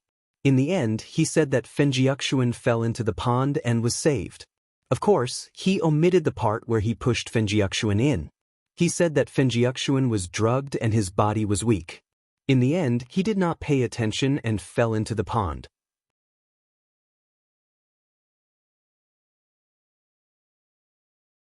Chapter 21:14. Masterly looked at Ning Shu with a faint smile. Her Highness the Crown Princess likes the sons of the Feng family. Ning Shu was speechless. She doesn't. Ning Shu shook his head. Then does your Highness want to marry the sons of the Feng family?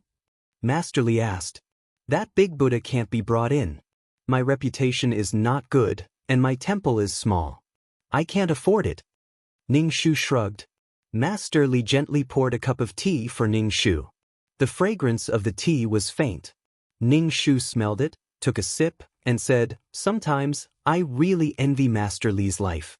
Masterly said leisurely, "In life, we don't pursue food and clothing, and on the basis of food and clothing, we want to build a career.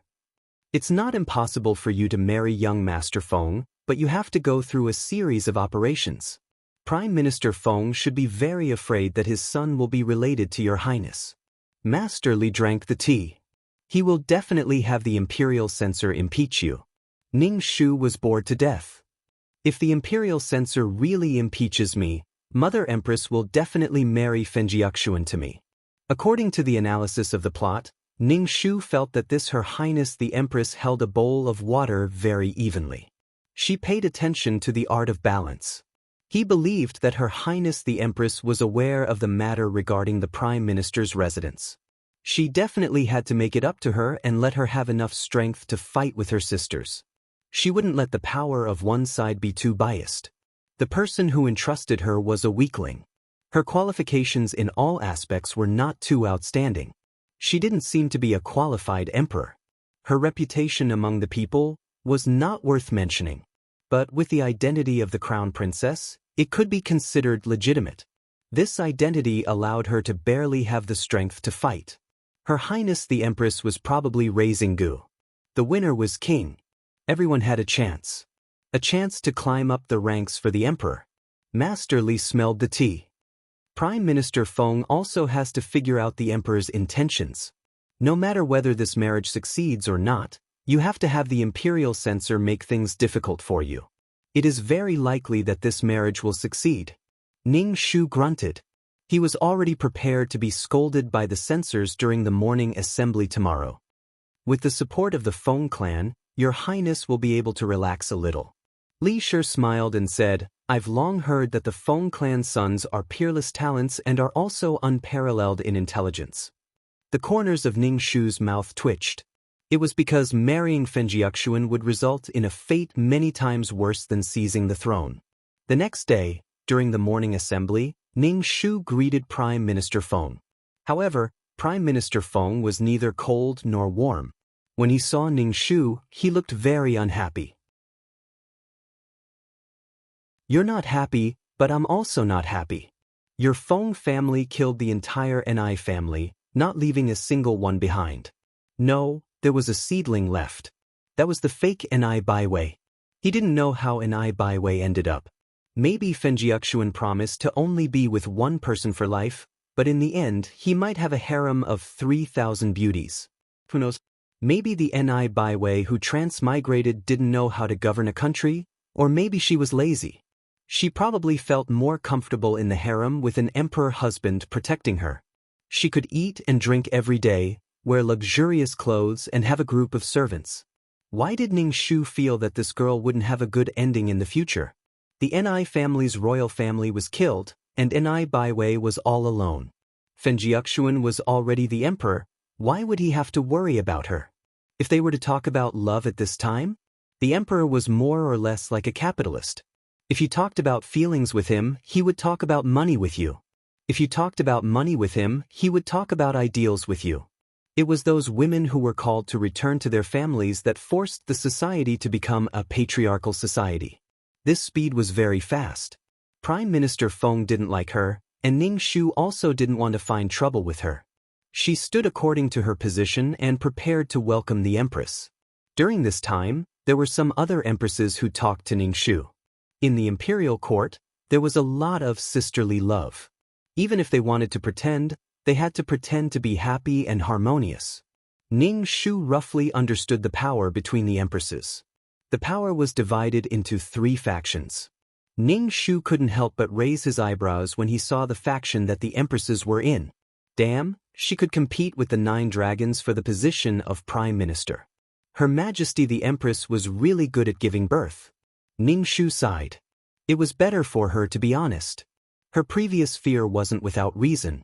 Also, she shouldn't do anything that offended her superiors and touched the sensitive thoughts of the emperor. Who would be happy to have someone thinking about the chair under her but all day long, especially when she was still alive? She would wait until she opened up the meridians in her body. Now that she was weak and had the strength to protect herself, she could slowly plan. The person who entrusted her gave her 2 choices. She could ascend the throne, but it was also fine if the Ni family had other people ascend the throne, as long as Ni Baiwei didn't ascend the throne and abdicate.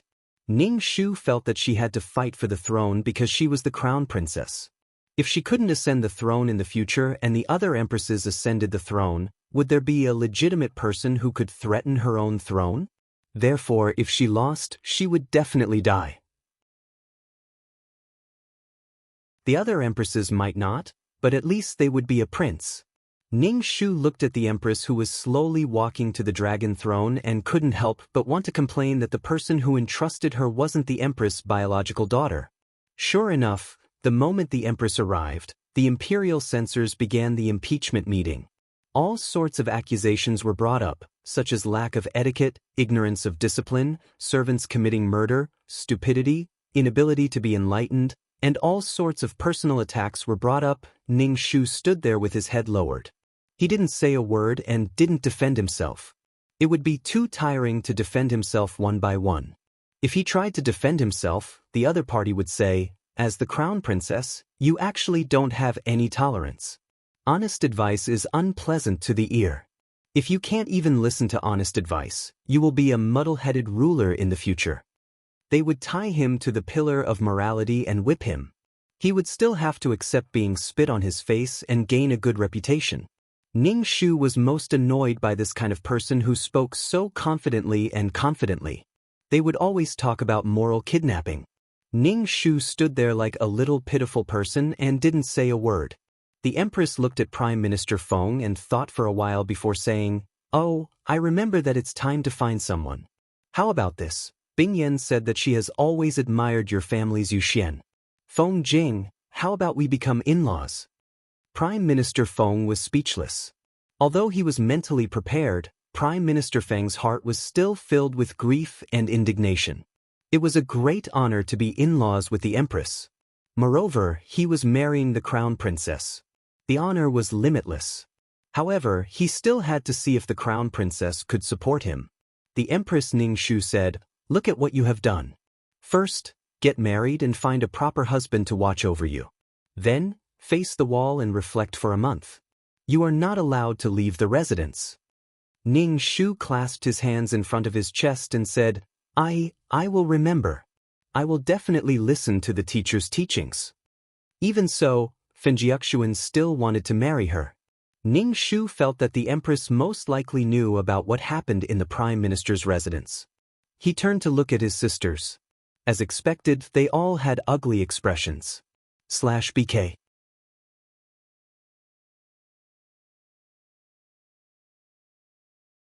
Chapter 21:15. The original plan was a bit rushed.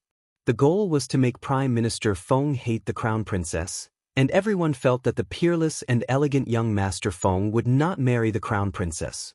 Abruptly, Fenjiaxuan offended the Prime Minister manner, and the Crown Princess position was already in danger. It was as dangerous as a pile of eggs, and one straw could break the camel's back. After all, marrying the Crown Princess was too much of a grievance. But for some reason, the Empress Mother really betrothed Fenjiaxuan to the Crown Princess. When Her Majesty the Empress announced the engagement, the faces of the princesses were not good. Not to mention young Master Feng's background, Fenjiaxuan's appearance was also coveted by the women in the capital.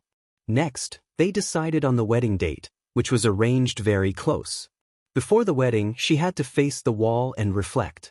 After the wedding, she had to face the wall and reflect for a month. It was clearly a marriage bestowal, but she was also grounded.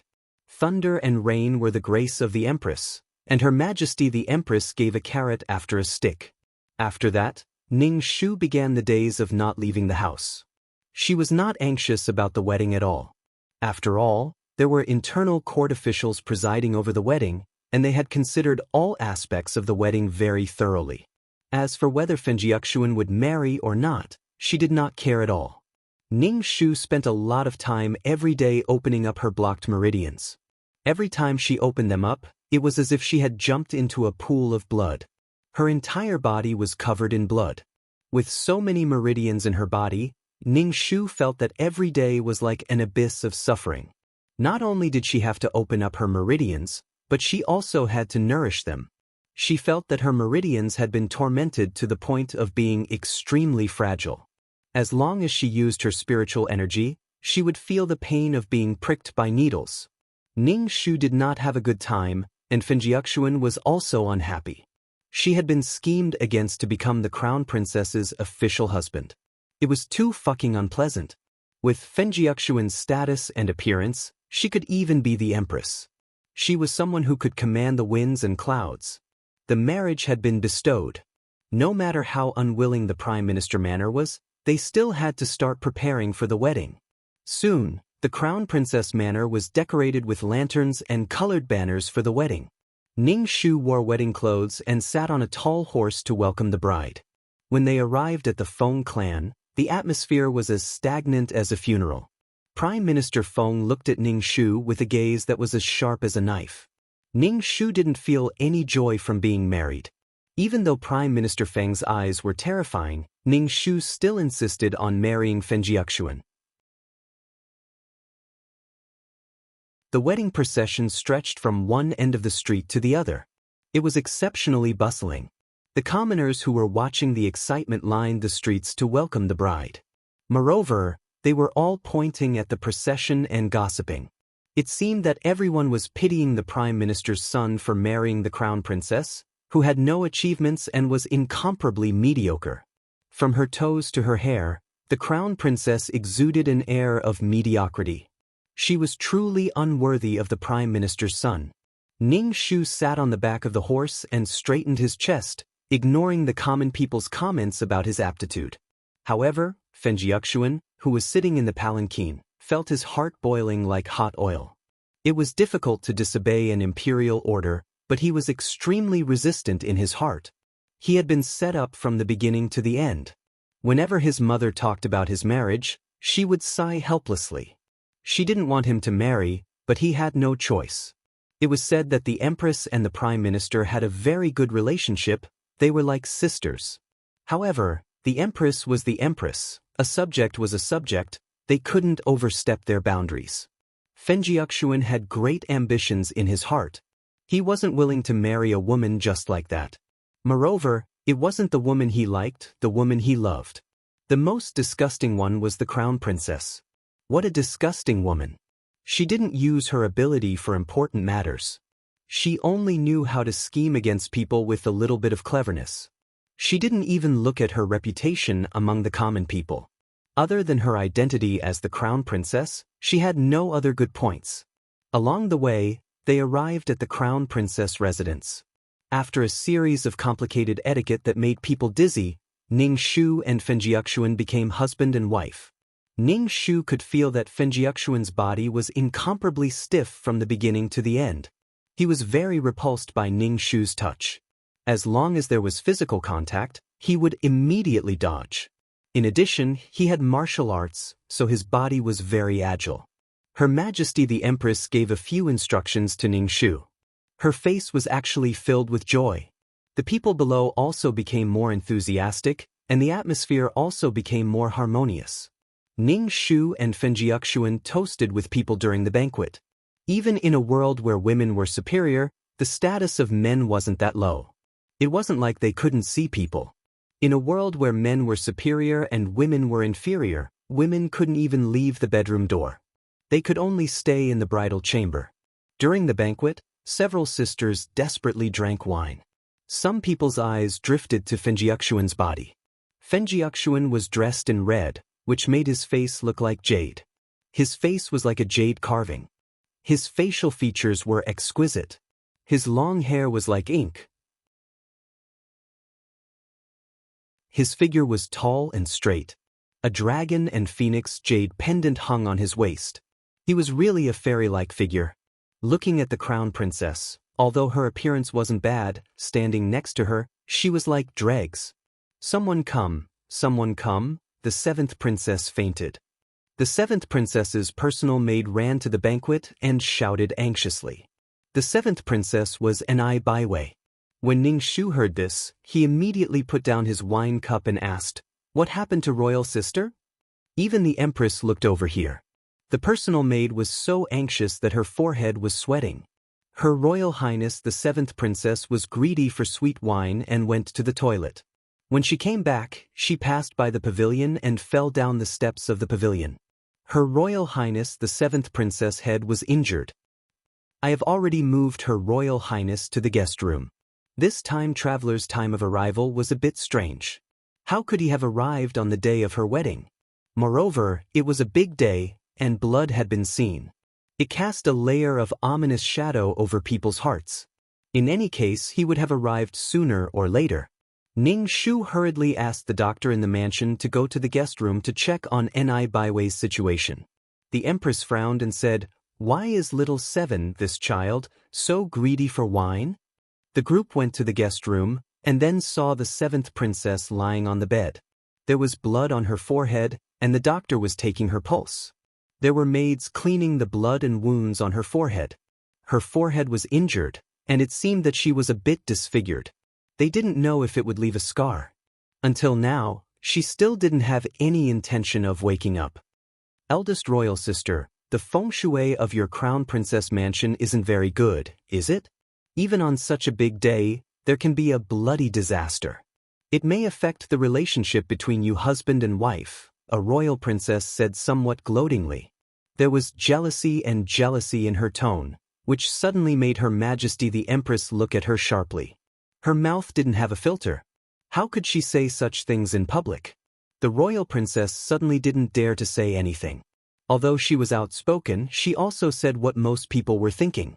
Moreover, it could make people who were married feel uncomfortable in their hearts. Her Majesty the Empress said, "Life is for people to live. Can this little thing affect people's lives?" The royal princess immediately apologized, saying that she had said something wrong.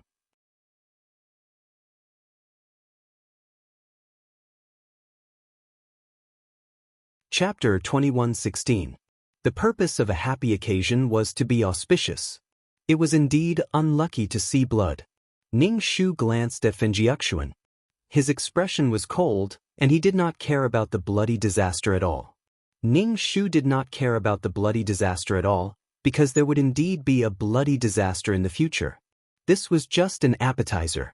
And he did not plan to grow old with Fenjiuxuan, so he did not care about the bloody disaster at all. "When will little Seven wake up?" the Empress asked the doctor. The doctor's face was tangled, and he did not know what to say. He felt that the seventh princess pulse was getting weaker and weaker, almost disappearing. She only hurt her forehead, and there was not much blood. How could her pulse be so weak? It was about to disappear. How dare he say that the seventh princess was going to die? Doctor, what's wrong with the seventh princess? The other princesses asked. Ning Shu looked at little Seven's face. Soon this body would be occupied by other souls. Ning Shu glanced at Fenjiaxuan with an inexplicable look. Your true love is coming. Hurry up and get ready to welcome her. Fenjiaxuan responded to Ning Shu's look with cold eyes, and then stood aside as if it was none of his business. He looked cold and distant. The doctor's forehead was covered in cold sweat, and the pulse disappeared. The doctor was shocked. He felt that he had never encountered such a strange thing in his many years of medical practice. The doctor pressed his hand on the pulse, as if he could feel the pulse by doing so. Looking at the doctor's troublesome look, the others did not dare to disturb him. The doctor's eyebrows could not help but twitch. The pulse that disappeared before was now beating again. It was getting stronger and stronger, and finally returned to the strength of a normal person's pulse. The disappearance of the pulse before seemed to be an illusion. Damn, he felt like he was being played. Her Highness was hit in the head. She will wake up after a while, the doctor said with a sigh of relief. Fortunately, the seventh princess was not dead. The person on the bed, Enai Baiwei's eyes moved a few times. She opened her eyelids and looked around blankly. As a result, she saw a large group of people surrounding her and staring at her. What the hell? That was scary. Enai Baiwei was scared to death by the black mass of people in front of her. Moreover, she saw that these people were wearing luxurious clothes with glittering jewels on their heads. Could it be that they were filming? The dignified woman at the front had a strong aura that made one's heart tremble. At this moment, she was asking him, "Little Seven, how are you?" Who is Little Seven? Enai Baiwei felt a little uneasy and looked around for the camera. Moreover, this woman who was asking her questions seemed to be her sarcastic, critical, domineering, and suffocating superior. Enai Baiwei hated this kind of domineering woman. She had endocrine disorders and looked like she couldn't get married, so she tortured her subordinates. Working under her superior was simply tough. She nitpicked and deliberately found fault with others. When Ning Shu saw Enai Baiwei's confused eyes, he knew that she had changed her mind. Enai Baiwei sized up the people in the room. Finally, her eyes focused on the man in the red wedding robe. She stared straight at him and almost drooled. Her eyes fell directly on Fenjiaxuan. Enai Baiwei had never seen such a good-looking man. This was simply a one-in-a-million male god. This male actor was really handsome. Ning Shu saw Enai Baiwei's love-struck look. Ignoring the others, she could not move her eyes away from Fenjiaxuan. If there were not so many people here, she would probably have screamed. Love-struck was an illness. It was really an illness. Girls liked boys when they saw them. When they saw handsome guys, they would drool or scream uncontrollably. If it was serious, it would be hyperactivity. It was a disease characterized by men or women having too much desire for sex. Little Seven? Her Majesty the Empress raised her voice a little. She fell and became stupid. She didn't even recognize her mother? Only then did Enai Baiwei reluctantly move her gaze away from Fenjiaxuan. She looked at the people around her with a strange gaze. Feng Yuxian, who had always been indifferent, suddenly felt that the seventh princess had become a little more interesting after waking up. Looking at her with a burning gaze, there was pure appreciation in her eyes.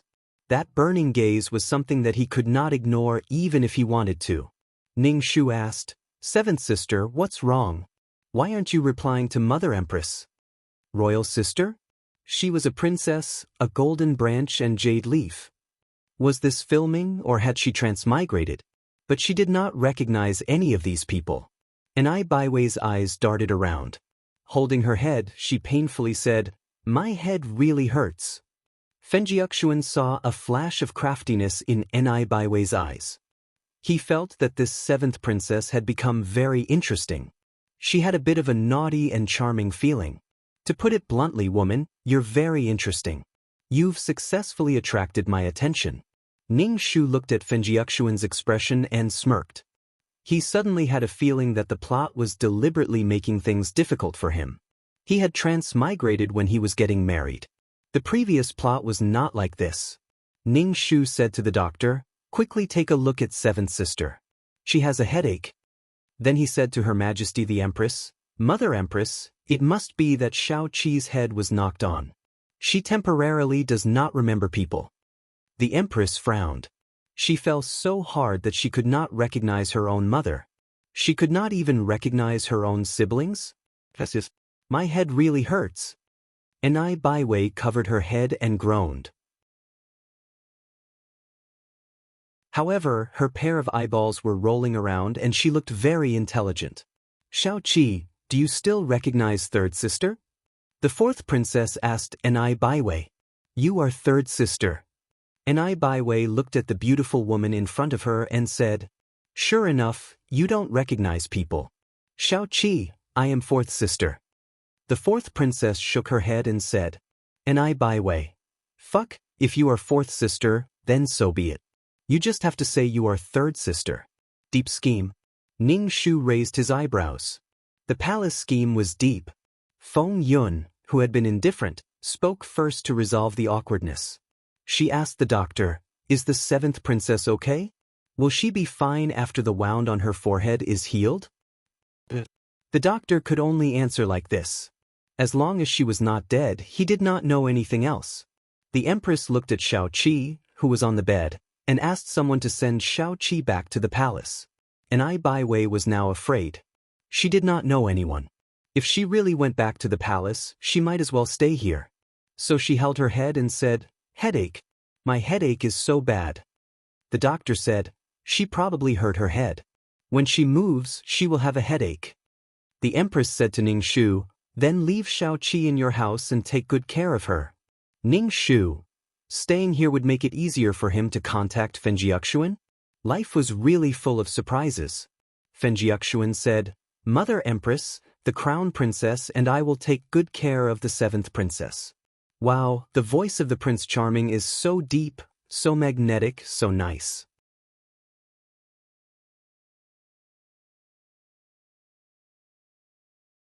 Chapter 21:17. From the beginning to the end, Fenjiaxuan did not say a single word to him. After Enai Baiwei woke up, look at how active Fenjiaxuan was. There were also benefits to keeping Enai Baiwei in the residence. It was very reassuring to keep an eye on her. The only drawback was that he could not kill her directly. If a princess died in the residence of the crown princess, he would not be able to escape the crime of killing his sister. The wedding ended simply because of Little Seven's accident. The Empress returned to the palace and the guests also left. Only Ning Shu, Fenjiaxuan, Enai Baiwei and her personal maid were left in the guest room. Ning Shu said to Enai Baiwei, "Little Seven, I am your big sister." Enai Baiwei originally wanted to call her big sister, but she was tricked previously. Who knows if this girl was her big sister? "This is my man. We just got married today. You came to attend our wedding banquet, but something happened to you." Ning Shu introduced Fenjiaxuan. Enai Baiwei, who was lying on the bed, suddenly felt as if she was struck by lightning. She stared blankly at Fenjiaxuan, who was wearing red clothes. Her Prince Charming actually got married. Married? Fenjiaxuan understood Ning Shu's words. He frowned and looked unhappy, but he did not say anything in the end. Ning Shu instructed Enai Baiwei to take care of her body and to tell the housekeeper if she needed anything. However, Enai Baiwei looked at Fenjiaxuan absent-mindedly. Without a reunion, it was really hard to be an unmarried man and woman. Before she even started to fall in love, she had already fallen out of love. Moreover, he even became her brother-in-law. She sized up Ning Shu. The woman that her Prince Charming married was not very beautiful. They did not look compatible at all. After returning to the bridal room, the next procedure was to enter the bridal room. However, Fenjiaxuan's face was as cold as ice. Celebrities did not want to make love. Ning Shu did not want to make love. Ning Shu was too lazy to touch other people's men. "Crown Princess, so many things have happened today. Your Highness, let's go to bed," Fenjiaxuan said. Ning Shu made a sound of acknowledgement. After freshening up, he stood back to back with Fenjiaxuan. On their wedding night, Fenjiaxuan did not dare to drive Ning Shu away. The servants in the backyard were all snobbish. If the crown princess did not sleep with her husband on their wedding night, the next day, there would be rumors that the prime minister's son, who was peerlessly beautiful, had been left out. Fenjiuxuan had to consider the Feng family's reputation and his mother's face. Sleeping all the way until morning, Ning Shu stretched his body. Fenjiuxuan had already woken up. He was wearing his usual bamboo-colored clothes, which made him look even more handsome. Ning Shu greeted him coldly and then went to his study to start cultivating. In any case, he had been grounded by the Empress during this period of time, so there was no need for him to go to morning court. After cultivating, he ate some breakfast and then went to look for Master Li. Master Li's life was still very leisurely. When she had nothing to do, she would water the flowers, brew tea, and read books. Master Li was an intellectual woman. Although she had all kinds of schemes, she was very calm on the surface. "Congratulations to your highness for marrying a good man," Master Li said. Ning Shu rolled his eyes. What good man? He reckoned that not long later he would be entangled with Ni Baiwei. Meanwhile, little 7, Ni Baiwei, was digesting the information she had received from her personal maid. So this was not an ancient society where men were superior to women, but a world where women were superior to men. She was the empress and had a noble status. In other words, in this world, a woman could find many husbands, and it was also possible to find many men. So awesome! Ni Baiwei was still planning to look at all kinds of handsome men, but Fenjiuxuan's face flashed in her mind. What a handsome face that was! She was already satisfied to be able to meet such a perfect male god in her life. Thinking back, she was just an ordinary white-collar worker with ordinary looks and an ordinary salary. She did not expect to meet such a perfect male god after transmigrating. She even became the empress and did not have to worry about food and clothing for the rest of her life. Ni Baiwei focused on finding out about Fenjiuxuan. After understanding her elder sister's reputation, 2 words appeared in Ni Baiwei's mind: forced marriage. To think that her elder sister was the empress dowager of a country. She was actually so lousy that she even used her authority to force Fenjiuxuan to marry. Looking at Fenjiuxuan's cold appearance, it was indeed because he was unhappy in his marriage. The empress was really old and muddle-headed to let such a person become the empress dowager. The empress dowager was the crown prince, second only to one person and above everyone else. If such a person held power, it would be people like Fenjiuxuan who would suffer. Could it be that even a good-looking man was forced to marry her? Ni Baiwei bore the wound on her head and directly went to Fenjiuxuan's courtyard to visit Fenjiuxuan. Fenjiuxuan courteously received Ni Baiwei and prepared tea and pastries for her. Ni Baiwei looked at Fenjiuxuan with sparkling eyes as she ate the pastries prepared by Fenjiuxuan. She ate until her cheeks were puffed up, looking especially cute and charming. After the 7th prince woke up, he became even more soft and cute. He did not have the strong feeling of other women and was full of feminine beauty. He was even more different from the Empress Dowager, who was so cold that she did not dare to speak. In addition to his young age, he was full of youthful aura and was incomparably lively. Fenjiuxuan's heart suddenly became a little soft. He asked his personal servant to prepare more pastries for Ni Baiwei. These pastries were exquisitely made and tasted very good. Ni Baiwei found various topics to chat with Fenjiuxuan, and then she found that her Prince Charming was really very knowledgeable and knew how to write poems and songs. Fenjiuxuan found that the 7th princess's words were particularly interesting. 1 or 2 new words would always pop out of her mouth, which sounded lively and witty. Why didn't he find her so interesting before? Ning Shu came out from Master Li's courtyard and heard the servant say that Ni Baiwei bore the injury and went to Fenjiuxuan's courtyard. He heard that she did not come out even after chatting for a while. Ning Shu laughed in his heart and did not say anything. Like this, she was not afraid of tetanus, which would leave a scar if the wind blew. He heard that there was also food and drink. She was injured, so she should avoid certain foods. He did not know what she ate at Fenjiuxuan's courtyard. Ning Shu did not go to Fenjiuxuan's courtyard. Instead, he returned to his study room and began to cultivate. Then he began to open up his meridians like a foolish old man moving a mountain. Ning Shu opened up a meridian that led to his dantian. This way, he could store spiritual energy in his dantian. While opening up his meridians, he could store spiritual energy and increase his strength. Because they were newlyweds, Fenjiaxuan would ask someone to invite Ning Shu to his courtyard to eat. At this time, Ni Baiwei would rely on her tender face and young age to eat with them. Originally, it was 2 people eating, but now there were 3 people at the table. Ning Shu picked up some food with heavy pigments, such as scallions, ginger, and garlic, and gave it to Ni Baiwei. Eating these things would easily leave a scar. It seemed that Ni Baiwei was a person with a heavy appetite. She liked eating these dishes very much. Ni Baiwei looked at Fenjiaxuan while eating. Looking at the cold and lifeless Fenjiaxuan, she felt that it was all because her elder sister did not treat him well. This was not a happy marriage.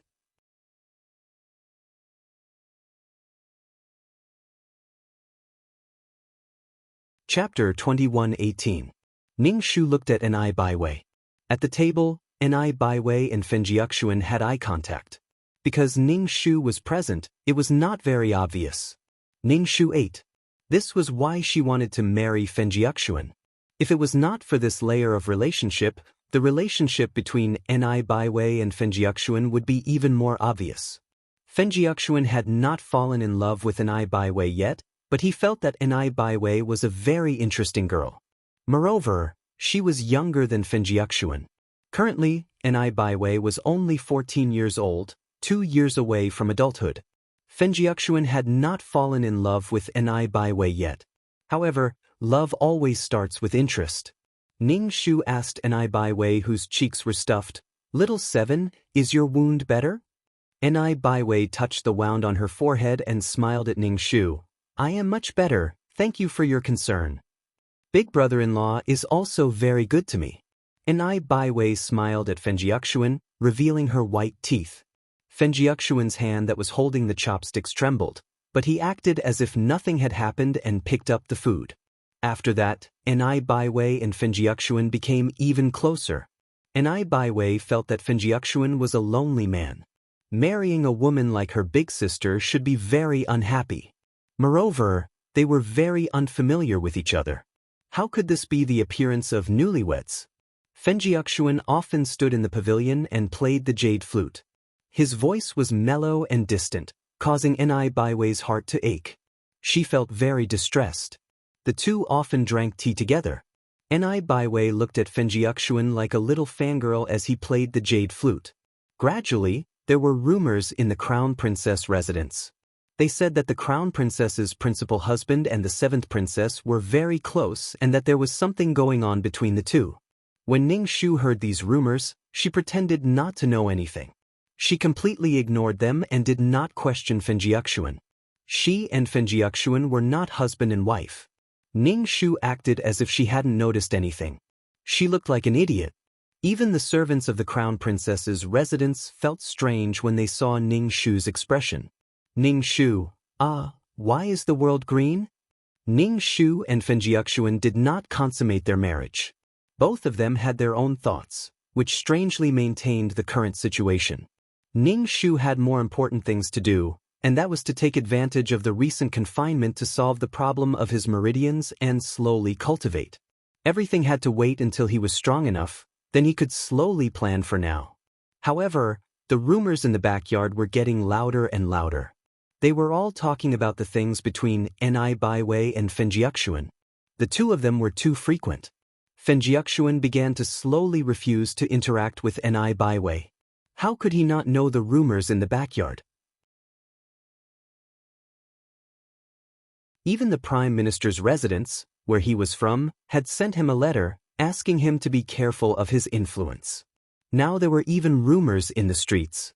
Fenjiaxuan frowned. He and the 7th princess were innocent. Some bored people's brains were filled with rubbish. Ni Baiwei saw Fenjiaxuan less and less. Every time she came to visit Fenjiaxuan, he was either resting or busy. In short, he refused to see her. Ni Baiwei knew why Fenjiaxuan did not want to see her. She suddenly cursed in her heart. She had never seen such a free person who stared at others and said bad things every day. If these words were passed to her sister, she did not know how she would treat Fenjiaxuan. The men in this world were so pitiful. People like Fenjiaxuan, who was well-read and talented, could only be trapped in such a place. He could contribute to the country, but now he was thrown into the backyard by a cruel woman and depressed every day. She could not let her sister misunderstand Fenjiaxuan. This world had requirements for a man's reputation. Her Prince Charming could not be criticized behind his back every day because of her. Therefore, Enai Baiwei came to find Ning Shu to explain the rumors. Ning Shu heard from his personal maid that the seventh princess was waiting outside the door. Ning Shu raised his eyebrows, put down the brush, and put away the paper to practice writing. She was imitating the handwriting of the client. Everyone's handwriting was like their face. No one was exactly the same. If her handwriting was different, it would be suspicious. Moreover, she would have to submit a memorial. The Empress's mother should be the one who was most familiar with her handwriting. Why was Enai Baiwei looking for her? Ning Shu let Enai Baiwei in. When Enai Baiwei came in, she sweetly greeted Ning Shu. Ning Shu asked, "Little Seven, why are you looking for me?" Enai Baiwei hesitated for a moment and asked, "Sister, do you love brother-in-law?" "What's there to love? He's my legal husband," Ning Shu said, avoiding the topic. "Since sister loves brother-in-law, then you have to believe brother-in-law. Don't listen to the servant's nonsense." Enai Baiwei said, "Moreover, I am not an adult yet. These people's thoughts are too dirty." Ning Shu did not comment and said, "I don't care. It's good that sister is not angry. The servants are just gossiping. You have to believe brother-in-law." Enai Baiwei said. Ning Shu nodded. "Don't worry about these things. Take good care of your body. If you are injured, don't run around. If something happens to you, Mother Empress will blame me." Ning Shu walked around the desk and patted Enai Baiwei's shoulder. "Don't worry about these things. Take good care of your injuries." Enai Baiwei's shoulder was knocked askew by Ning Shu's pat. She felt that Ning Shu's hand was very heavy. Her heart trembled. She felt that she should not have come today. Enai Baiwei hated office fights the most. Sometimes, she would be pushed out by her colleagues to take the blame. Sometimes, she would be made difficult by her female superiors who had endocrine disorders. Her fighting spirit was not very sharp. Now, she realized that she should not have come to find Sister Empress. What if Sister Empress made things difficult for Fenjiaxuan? If she spoke up for Fenjiaxuan, Sister Empress would feel that she had an affair with Fenjiaxuan. Why did Prince Charming marry such a person? Ning Shu extended his hand and touched the wound on Enai Baiwei's forehead. Enai Baiwei immediately shivered. She felt that Ning Shu's hand had static electricity. The wound was a little numb and painful. Ning Shu tilted his head and looked at the wound. He withdrew his hand and sighed. "Little Seven, you can't be greedy anymore. Otherwise it will leave a scar." I know." Enai Baiwei walked away in a sorry state. Ning Shu rolled his eyes. With this kind of fighting strength, it was no wonder that the throne was given to Fenjiaxuan. Ning Shu did not care about what happened in the backyard, nor did he blame Fenjiaxuan. Seeing Ning Shu's attitude, Enai Baiwei suddenly felt that Sister Empress had a good point. At least, she was not so narrow-minded. However, if Sister Empress could tolerate this kind of thing, didn't it mean that she did not love Fenjiaxuan at all? Since she did not love Fenjiaxuan, why did she marry him? Wasn't this insulting him? Pitiful Prince Charming. The men in this world were really pitiful. People like Fenjiaxuan wasted his talent. He could not decide his own marriage and married a woman who did not love him.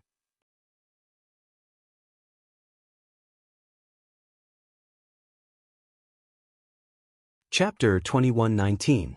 Enai Baiwei truly loved her Prince Charming. When she was chatting with Fenjiaxuan, they talked about a place where men and women were equal and where men could achieve great things. Men could be emperors, men could be officials, men could be outside, women could be inside. Fenjiaxuan didn't have any expression on his face, but his eyes were filled with yearning and desire. Seeing that Ning Shu didn't make a fuss, Ni Baiwei also openly interacted with Fenjiuxuan. However, it wasn't in Fenjiuxuan's courtyard, but in the pavilion or the garden. There were many maids and servants around them, and they were very open. Even so, it was strange for a brother-in-law and sister-in-law to interact like this. Therefore, the rumors were still spreading. Because Ning Shu's reputation wasn't good, the rumors were even worse. Fenjiuxuan could only stay in his courtyard and didn't step out. It was also very difficult for him to see Ni Baiwei. This made Ni Baiwei feel very uncomfortable. Of course, this discomfort wasn't directed at Fenjiuxuan, but at this world where women were superior. Everyone was equal, so why was it so strict that men couldn't even step out of their courtyards? Ning Shu's confinement time was up, and he went to the court. After the court, he was asked to stay by the Empress. The Empress sat on the dragon throne and looked down at Ning Shu, appearing very dignified. The Empress, who had given birth to many children, had wrinkles at the corners of her eyes. However, this didn't affect her beauty and majesty at all. "How is little Seven doing in the Crown Princess residence?" the Empress asked. Ning Shu immediately said, "She's doing very well. It's just that she doesn't really avoid eating, so her wounds are healing a little slowly.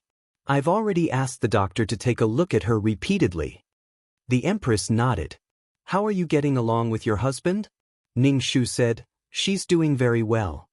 The Empress was speechless. "Do you know about the rumors on the streets?" Ning Shu nodded. "Your son has been under house arrest for a period of time. I've been staying in the residence. The rumors outside are just rumors. I'm innocent." The corners of the Empress's mouth twitched. She knew that this daughter of hers was a coward, but she hadn't expected her daughter to be so cowardly. As far as she knew, Shao Qi indeed liked to look for the men of the Feng clan, but this daughter of hers— the Empress rubbed her temples and said to Ning Shu, "There is no smoke without fire. Pay more attention and get along well with Fenjiuxuan. Don't neglect him." Ning Shu nodded. Then he cupped his hands and left the hall. Ning Shu returned home.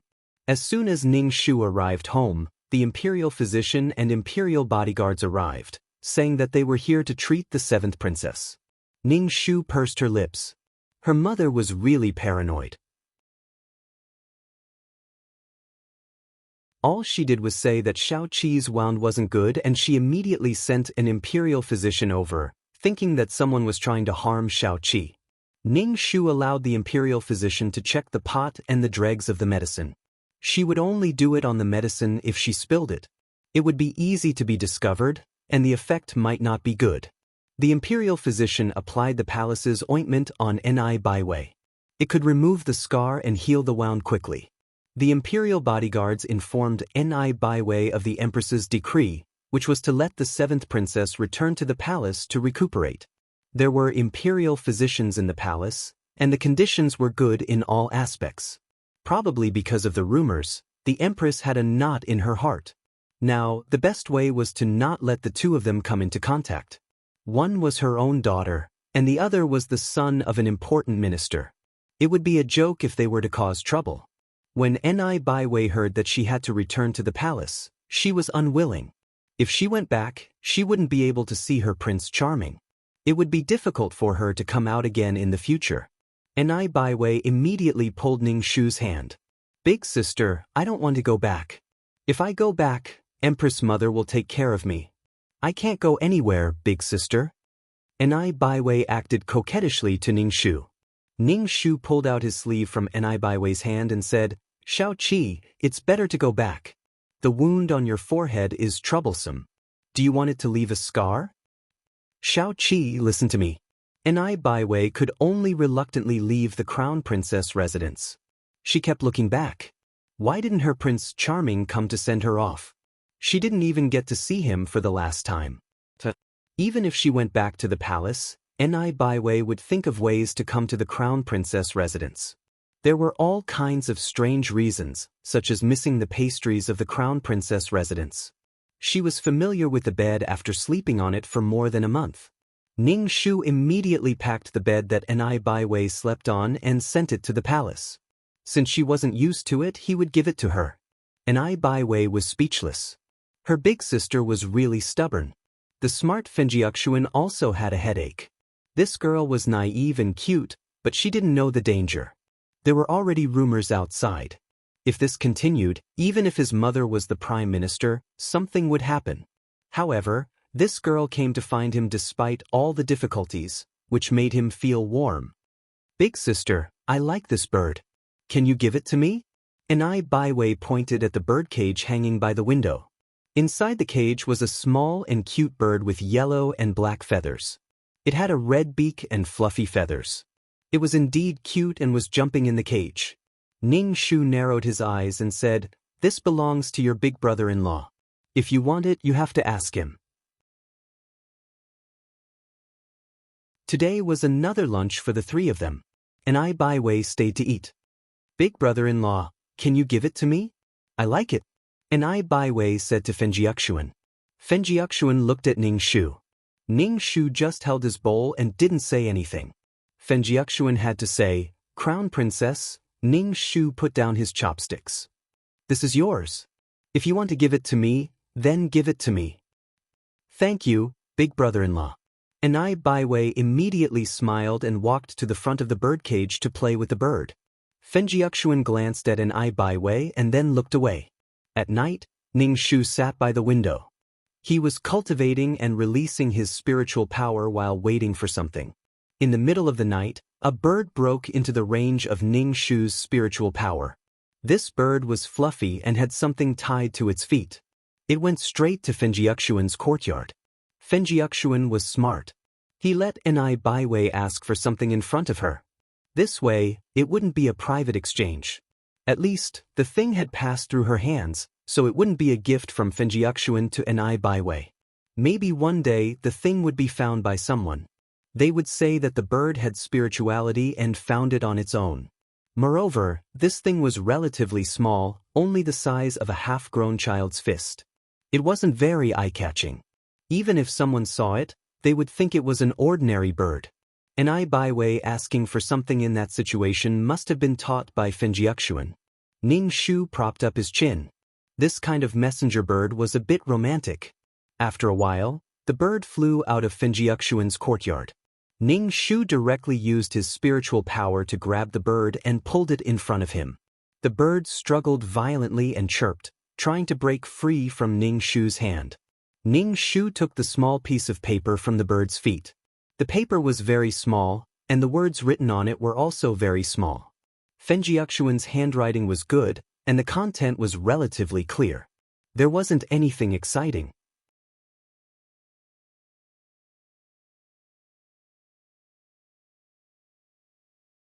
Chapter 21-20. Ning Shu was a little disappointed. He thought that he would see some mushy words that would cause his blood to boil. It was just a simple greeting. It also warned Enai Baiwei to be careful in the palace. People's hearts were unpredictable. Ning Shu dipped the brush in ink and copied down the content. He then put the paper back and released the bird. Ning Shu washed her hands and put away the content she had copied. Every night, other than cultivating, Ning Shu had to copy down the content. The content changed from a simple greeting to a caring and ambiguous one. Wasn't saying good night to each other something couples did? Enai Baiwei would tell Fenjiuxuan whatever troubles she had, and Fenjiuxuan would give her a solution. He would let her know how to deal with the servants who committed crimes and how to face the empress. Where could she find such a good pen pal?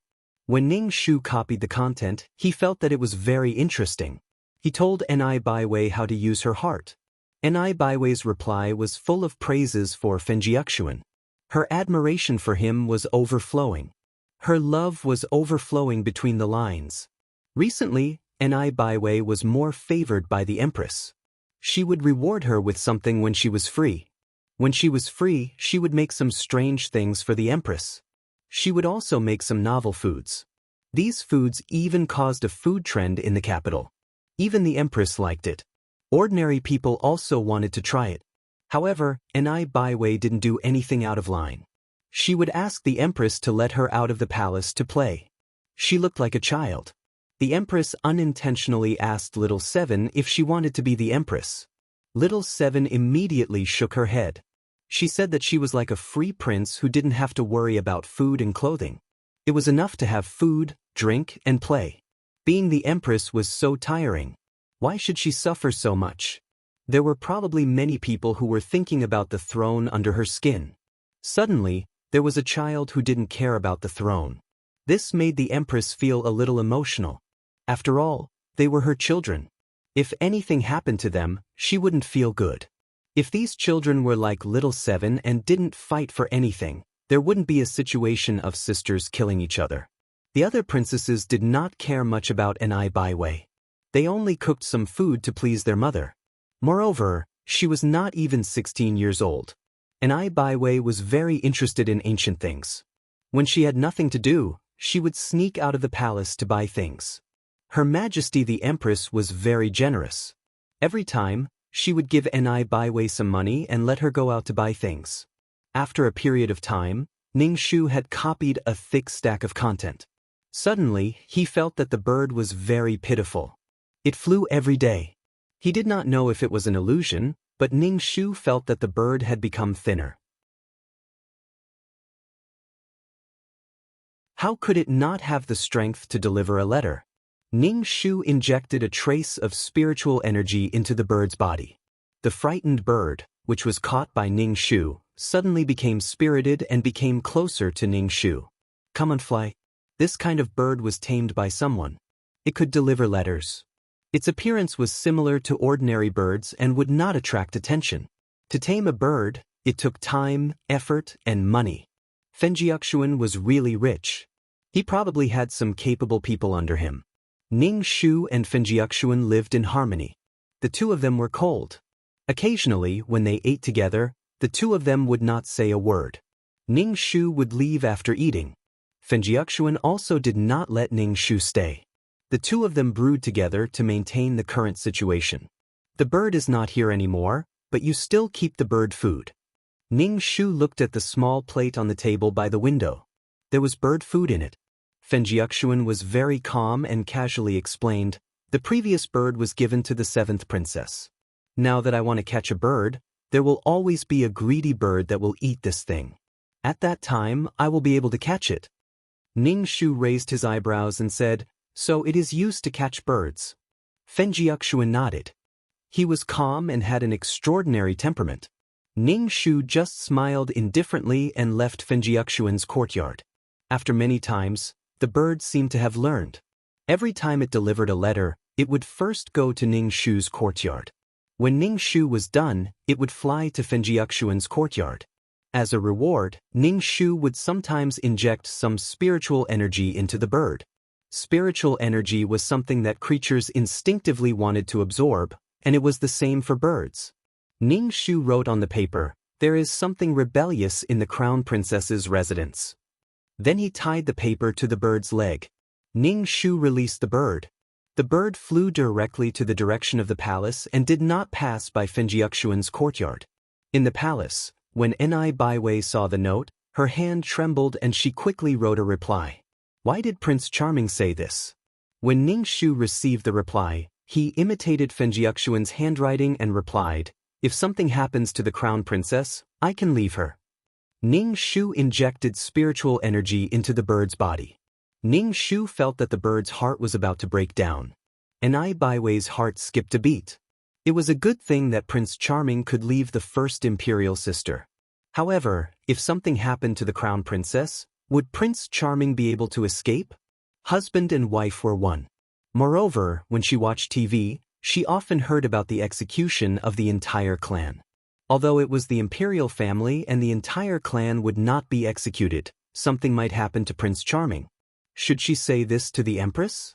Ning Shu taught Enai Baiwei in detail how to tell the empress. She just had to say how she found something strange in the crown princess's residence while she was staying there. Enai Baiwei was conflicted. She was hesitating whether she should do this or not. If there was really something treacherous in the crown princess's residence, what if Fenjiaxuan was implicated? Ning Shu also talked about how the crown princess was cruel and blah blah blah. Such an heir would be a disaster for the country. It would be a misfortune for the people of the Li state. When the time came, the Li state would be in continuous war and the people would be in a terrible situation. Ning Shu looked at the contents of the note. She was really good at making fun of herself. Enai Baiwei looked at the contents of the note and decided to tell the Empress. Moreover, Enai Baiwei believed in Prince Charming. After all, he was very smart. Enai Baiwei prepared some food and sent it to the Empress. Then she saw a jade seal on the Empress's table and asked, "Mother Empress, what is this?" "The Imperial Jade Seal." Enai Baiwei looked at it and said casually, "The Imperial Jade Seal looks like this. I saw something like this at the first Imperial Sister's place. It looks quite similar." The Empress put down the lotus seed porridge and asked indifferently, "Oh, it looks very similar?" "It looks very similar. I even saw the first Imperial Sister stamping it." Enai Baiwei was not afraid at all. Although her heart was trembling, she still looked casual. "But it doesn't look like it when I look carefully." Enai Baiwei shook her head and said. The Empress's expression was indifferent. She said to Enai Baiwei, "You are done eating. Go out. I have to deal with government affairs." Enai Baiwei was anxious. She did not know if the Empress had listened to her.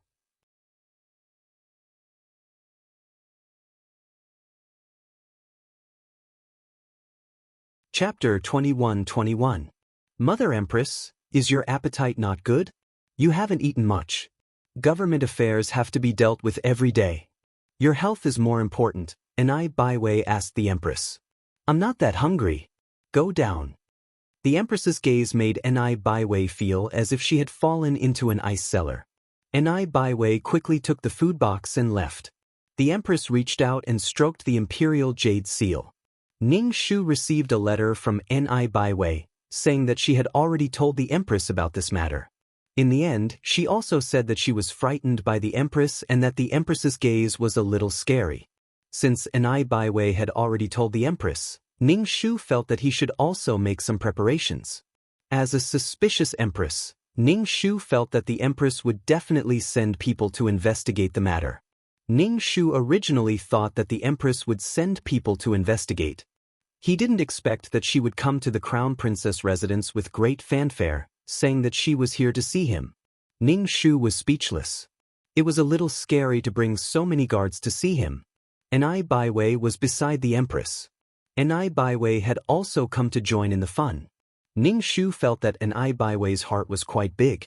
At this time, she actually still had the mind to join in the fun. Enai Baiwei probably wanted to take the opportunity to see Fenjiuxuan. She did something bad, but she didn't feel guilty at all. She was standing on the side of justice. She represented the righteous little sister to eliminate the cruel crown princess. The Empress said, "Recently, the palace has not been peaceful. There have been assassins. Later, let the guards check your residence. Every Empress residence has to be checked."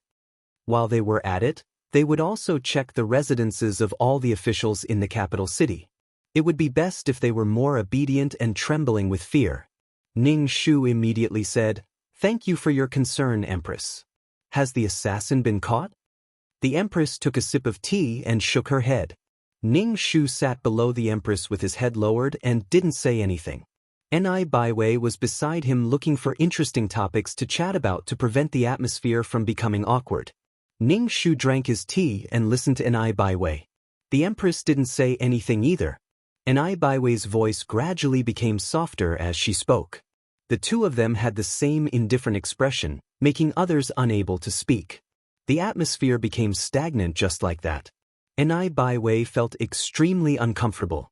This atmosphere made her feel as though she was sitting on pins and needles. She even held her breath, and the sound of a needle dropping could be heard in the room. The Empress sat at the head of the table and tapped her finger lightly on the table.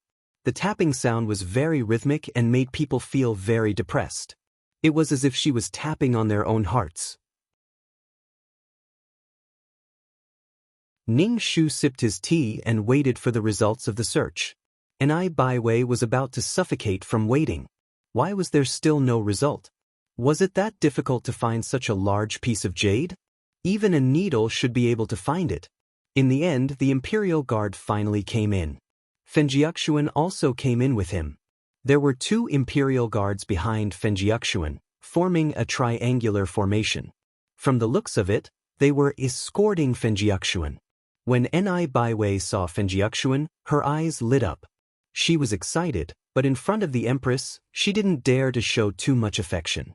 Ni Baiwei remembered that Fenjiaxuan told her that it was because of her close relationship with Fenjiaxuan that the Empress brought her back to the palace.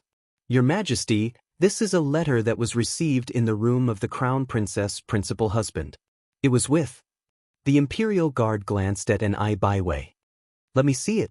The Empress said indifferently. When Ni Baiwei saw the small slip of paper, her head exploded. The first thing that came to her mind was whether it would bring any trouble to Fenjiaxuan.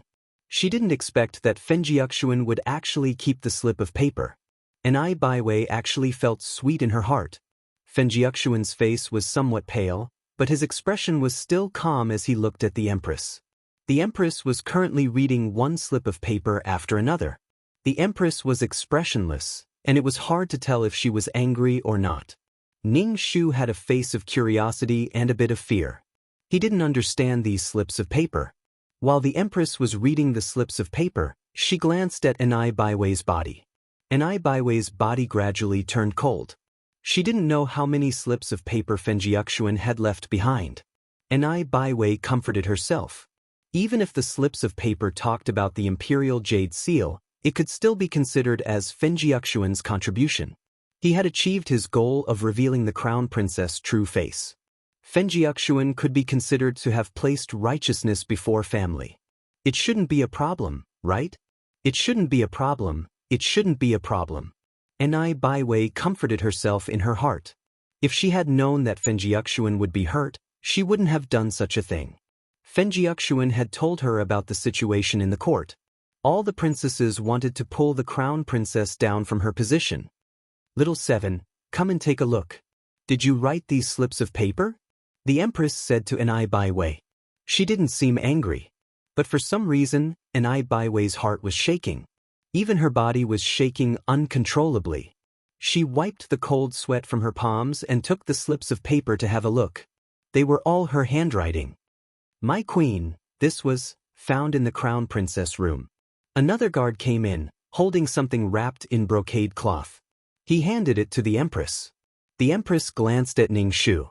She untied the cloth and saw the Imperial Jade Seal. The Empress picked up the Imperial Jade Seal and examined it. Ning Shu's face was filled with shock. She hurriedly knelt down and cried out in grief, Imperial Mother, I am innocent. I don't know about this thing at all. The Empress's expression was cold. She didn't get angry. She just asked the guards to search the other princesses and officials' houses. If they were going to put on a show, they had to go all the way. Ning Shu was on the ground, shaking.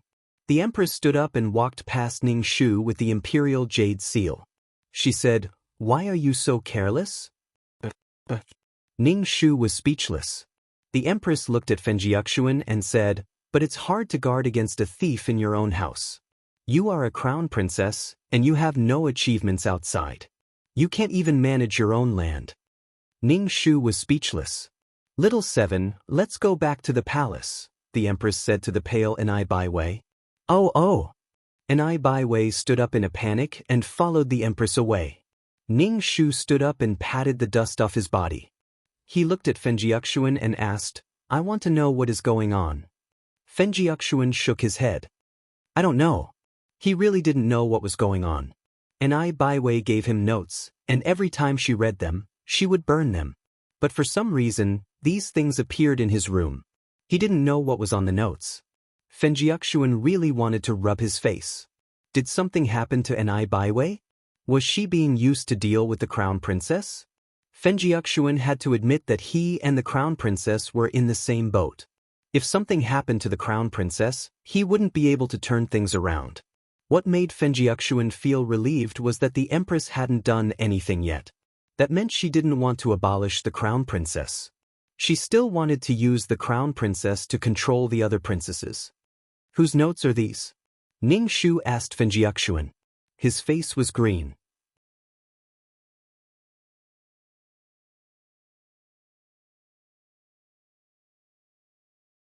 Chapter 21-22. Ning Shu looked as if he had been fed a pile of shit. He asked Fenjiuxuan, "Can I know what happened?" Fenjiuxuan was also at a loss. Who knew what had happened, but he was sure of one thing. He had been set up. Every time he burned the note, it would appear in his room again. Feng Yuxuan rubbed the space between his eyebrows. His martial arts skills were not bad. Who had come to his room and put things in? "So, you have been communicating with the seventh princess?" Ning Shu sat down and asked expressionlessly. Fenjiuxuan took a breath and knelt in front of Ning Shu. He said, "I have been communicating with the seventh princess, but they are all ordinary words. Your Highness, please understand." "Oh, I understand. Then why are you communicating with a princess?" Ning Shu asked again. "You have to kneel here for a long time. You are not allowed to eat or drink. Also, you are not willing to sleep with me. I don't say anything. It turns out that your heart belongs to someone else." Ning Shu patted Fenjiuxuan's shoulder heavily. "Do you think that I, the crown princess, can be bullied by anyone?" "Yuxuan does not think so." Fenjiuxuan kowtowed and said with forbearance. "Oh, then why did you send letters to the seventh princess? And the thing that the mother empress found? Who put it there? So, do you want to sink the ship that is the crown princess's residence, or have you found a new ship?" Ning Shu asked with a smile. "Since I have married into the crown princess's mansion, I will live and die with your highness. I have never thought of putting your highness in danger. I know you are not reconciled. In the prime minister's mansion, you should know who is scheming against you and me. You feel wronged by marrying me. I don't ask anything of you, but you colluded with outsiders to frame me." Ning Shu grabbed Fenjiuxuan's hand and twisted Fenjiuxuan's arm into a strange angle. Fenjiuxuan let out a muffled groan, and his arm fell limply to his side. Fenjiuxuan lowered his head and said, "Thank you for your grace, your highness." Fenjiuxuan's forehead was covered in cold sweat, which flowed to his long eyelashes and finally fell to the ground. Ning Shu sneered, "You feel wronged and wronged. If you hadn't written to the seventh princess, this wouldn't have happened." Fenjiuxuan was a proud and arrogant person. Being treated like this, he would definitely feel aggrieved and suffocated. "Kneel." Ning Shu snorted as he passed by Fenjiuxuan. Sooner or later he would cripple his martial arts. There was also the seventh princess, who preached that everyone was equal. Since everyone was equal, how could she order servants around? Wasn't everyone equal? Everyone was born free, but it was impossible to say that everyone was equal. In the world Ning Shu experienced, even in modern society, there was the law of the jungle. You could only work hard to strengthen yourself, make yourself more competitive, and adapt to all kinds of life and work. There was no such thing as absolute fairness. The only fair thing was that if you wanted to get something, you had to work hard to fight for it. Therefore, Enai Baiwei must not be allowed to ascend the throne. Ning Shu didn't believe that the empress didn't have a knot in her heart after what happened today. Enai Baiwei, who had always said that she wanted to be an idol prince, colluded with the crown princess's husband to frame the crown princess. The good impression that Enai Baiwei had collapsed, and the possibility of Enai Baiwei becoming the empress was relatively small. If she had used her own power to frame the crown princess, it would have been fine, but she had colluded with the crown princess's husband. Her Majesty probably hated her for failing to live up to her expectations, and was cursing her for being a good-for-nothing in her heart. Fenjiuxuan knelt in the hall for an entire day, and his arm was dislocated by Ning Shu. The pain was unbearable, but Fenjiuxuan kept standing straight and straightened his back. The servants of the crown princess residence were looking at Fenjiuxuan, and they were whispering. Fenjiuxuan was the son of the prime minister, and he had been favored by the heavens since young. He had never been humiliated like this. When it came to Fenjiuxuan, who didn't say that he was a good man, a peerless talent, and stood out among the crowd? Now that he was being pointed at, Fenjiuxuan's body was trembling, and the servant beside him was very anxious. He wanted to help Fenjiuxuan up, but Fenjiuxuan refused and insisted on kneeling, even if his face was pale. If it weren't for his martial arts, an ordinary person would have collapsed long ago. Ning Shu was talking to Master Li in the study, and Master Li comforted Ning Shu about being cuckolded. Look at a person's heart. Fenjiuxuan is dissatisfied with you based on the rumors outside. Marrying the crown princess is not a disgrace to him. The crown princess was second only to one person and above tens of thousands. She was the heir to a country. Could it be that he was going to marry Her Majesty the Empress? At that time, he despised the Empress for being old enough to be his mother. Ning Shu didn't care at all, but he still said, "I'm useless." Master Li smiled. "How is that useless? You're not outstanding, not making mistakes. This is what His Highness should do. As for the things found in your study, Her Majesty probably won't do anything to you, but you will be scolded by Her Majesty," Master Li said. "I'm used to being scolded." Ning Shu didn't seem to mind. His personal maid came in and bowed. "Your Highness," the servant next to the crown princess husband said that his body can't hold on anymore. Ning Shu grunted. "Then there's no need to kneel." The maid left. Master Li said, "Why do I feel like something is wrong?" Why did the husband leave the things with him? Ning Shu said, "Maybe someone found a breakthrough from the seventh princess and framed me." Master Li thought for a moment, then looked at Ning Shu. "Your Highness, why do I feel like this matter? Master Li, why are you looking at me?" "I'd be stupid to be cuckolded," Ning Shu said. Master Li fanned himself with a round fan embroidered with butterflies and flowers. He shook his head and said, "Your Highness, you must remember to protect yourself. Her Majesty is actually a very soft-hearted person. She loves her children very much. As for the situation of several parties fighting, it was deliberately caused by her. However, the final decision is still in her hands. Rather than fighting with the other princesses, it's better to face the Empress directly and start with her. No one wants to see their children kill each other. Your Highness, don't easily provoke and frame the other princesses. Her Majesty will see this. As for the Imperial Jade Seal, Her Majesty will take responsibility for you."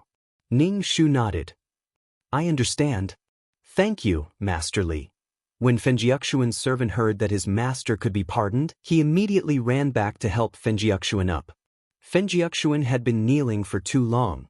His knees were numb, and his lower body was numb. When Fenjiuxuan stood up, he staggered and almost fell to the ground. The servant helped Fenjiuxuan sit down in a chair and rubbed Fenjiuxuan's legs. Fenjiuxuan's arm was hanging down. Every time he moved, it hurt. Fenjiuxuan endured the pain and straightened his arm.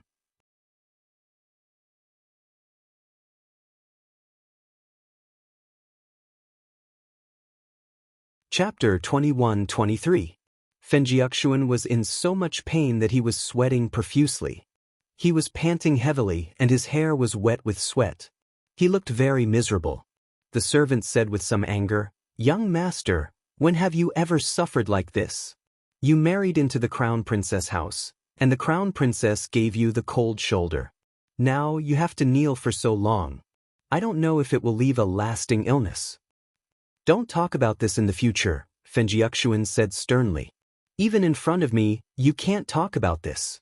If someone else hears, I don't know what kind of trouble it will cause." The servant immediately said, "I know. I won't speak carelessly." Fenjiuxuan felt the numbness in his leg gradually disappear. He stood up and left. He didn't know who did this. Fenjiuxuan frowned. Everyone had their suspicions. Very few people knew that Ni Baiwei was writing letters. The time of writing was at night, and the tool was a bird. It was not easy to discover. Someone on Ni Baiwei's side must have found out. There were many eyes in the palace. Someone must have noticed Ni Baiwei's strange behavior. He also didn't know what was on those notes. Perhaps there was something extra that was used as a pretext to make a fuss. However, the fact that he and Ni Baiwei were writing letters was irrefutable. Fenjiuxuan sighed. Sometimes he felt that Ni Baiwei was naive and cute. She was different from other strong women.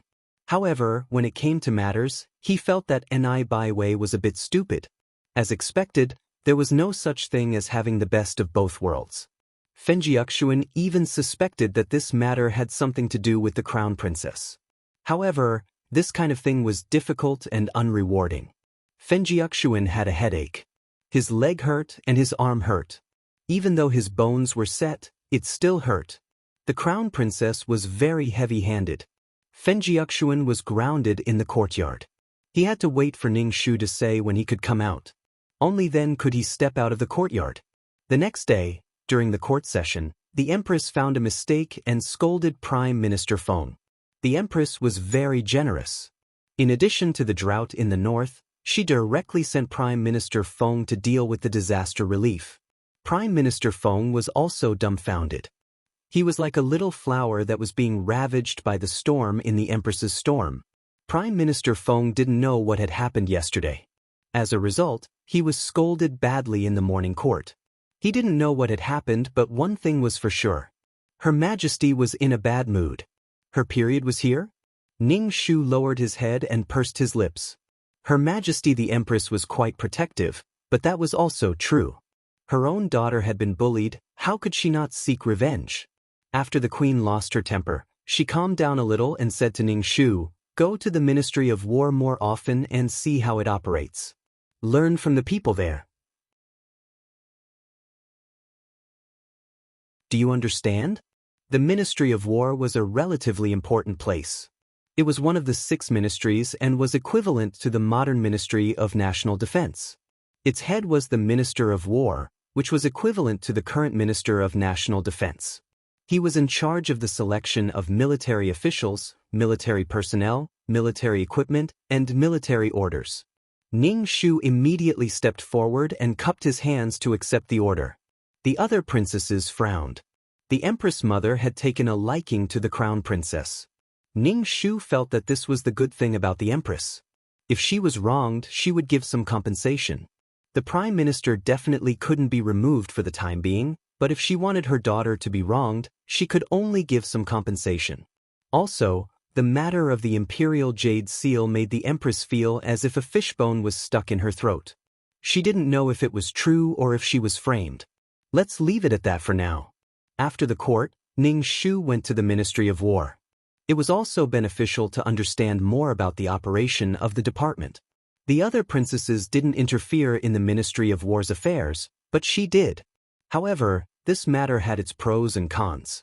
If he got too close to the Ministry of War, the Empress might think that he was forming a clique for personal gain. The Empress's thoughts were really hard to guess.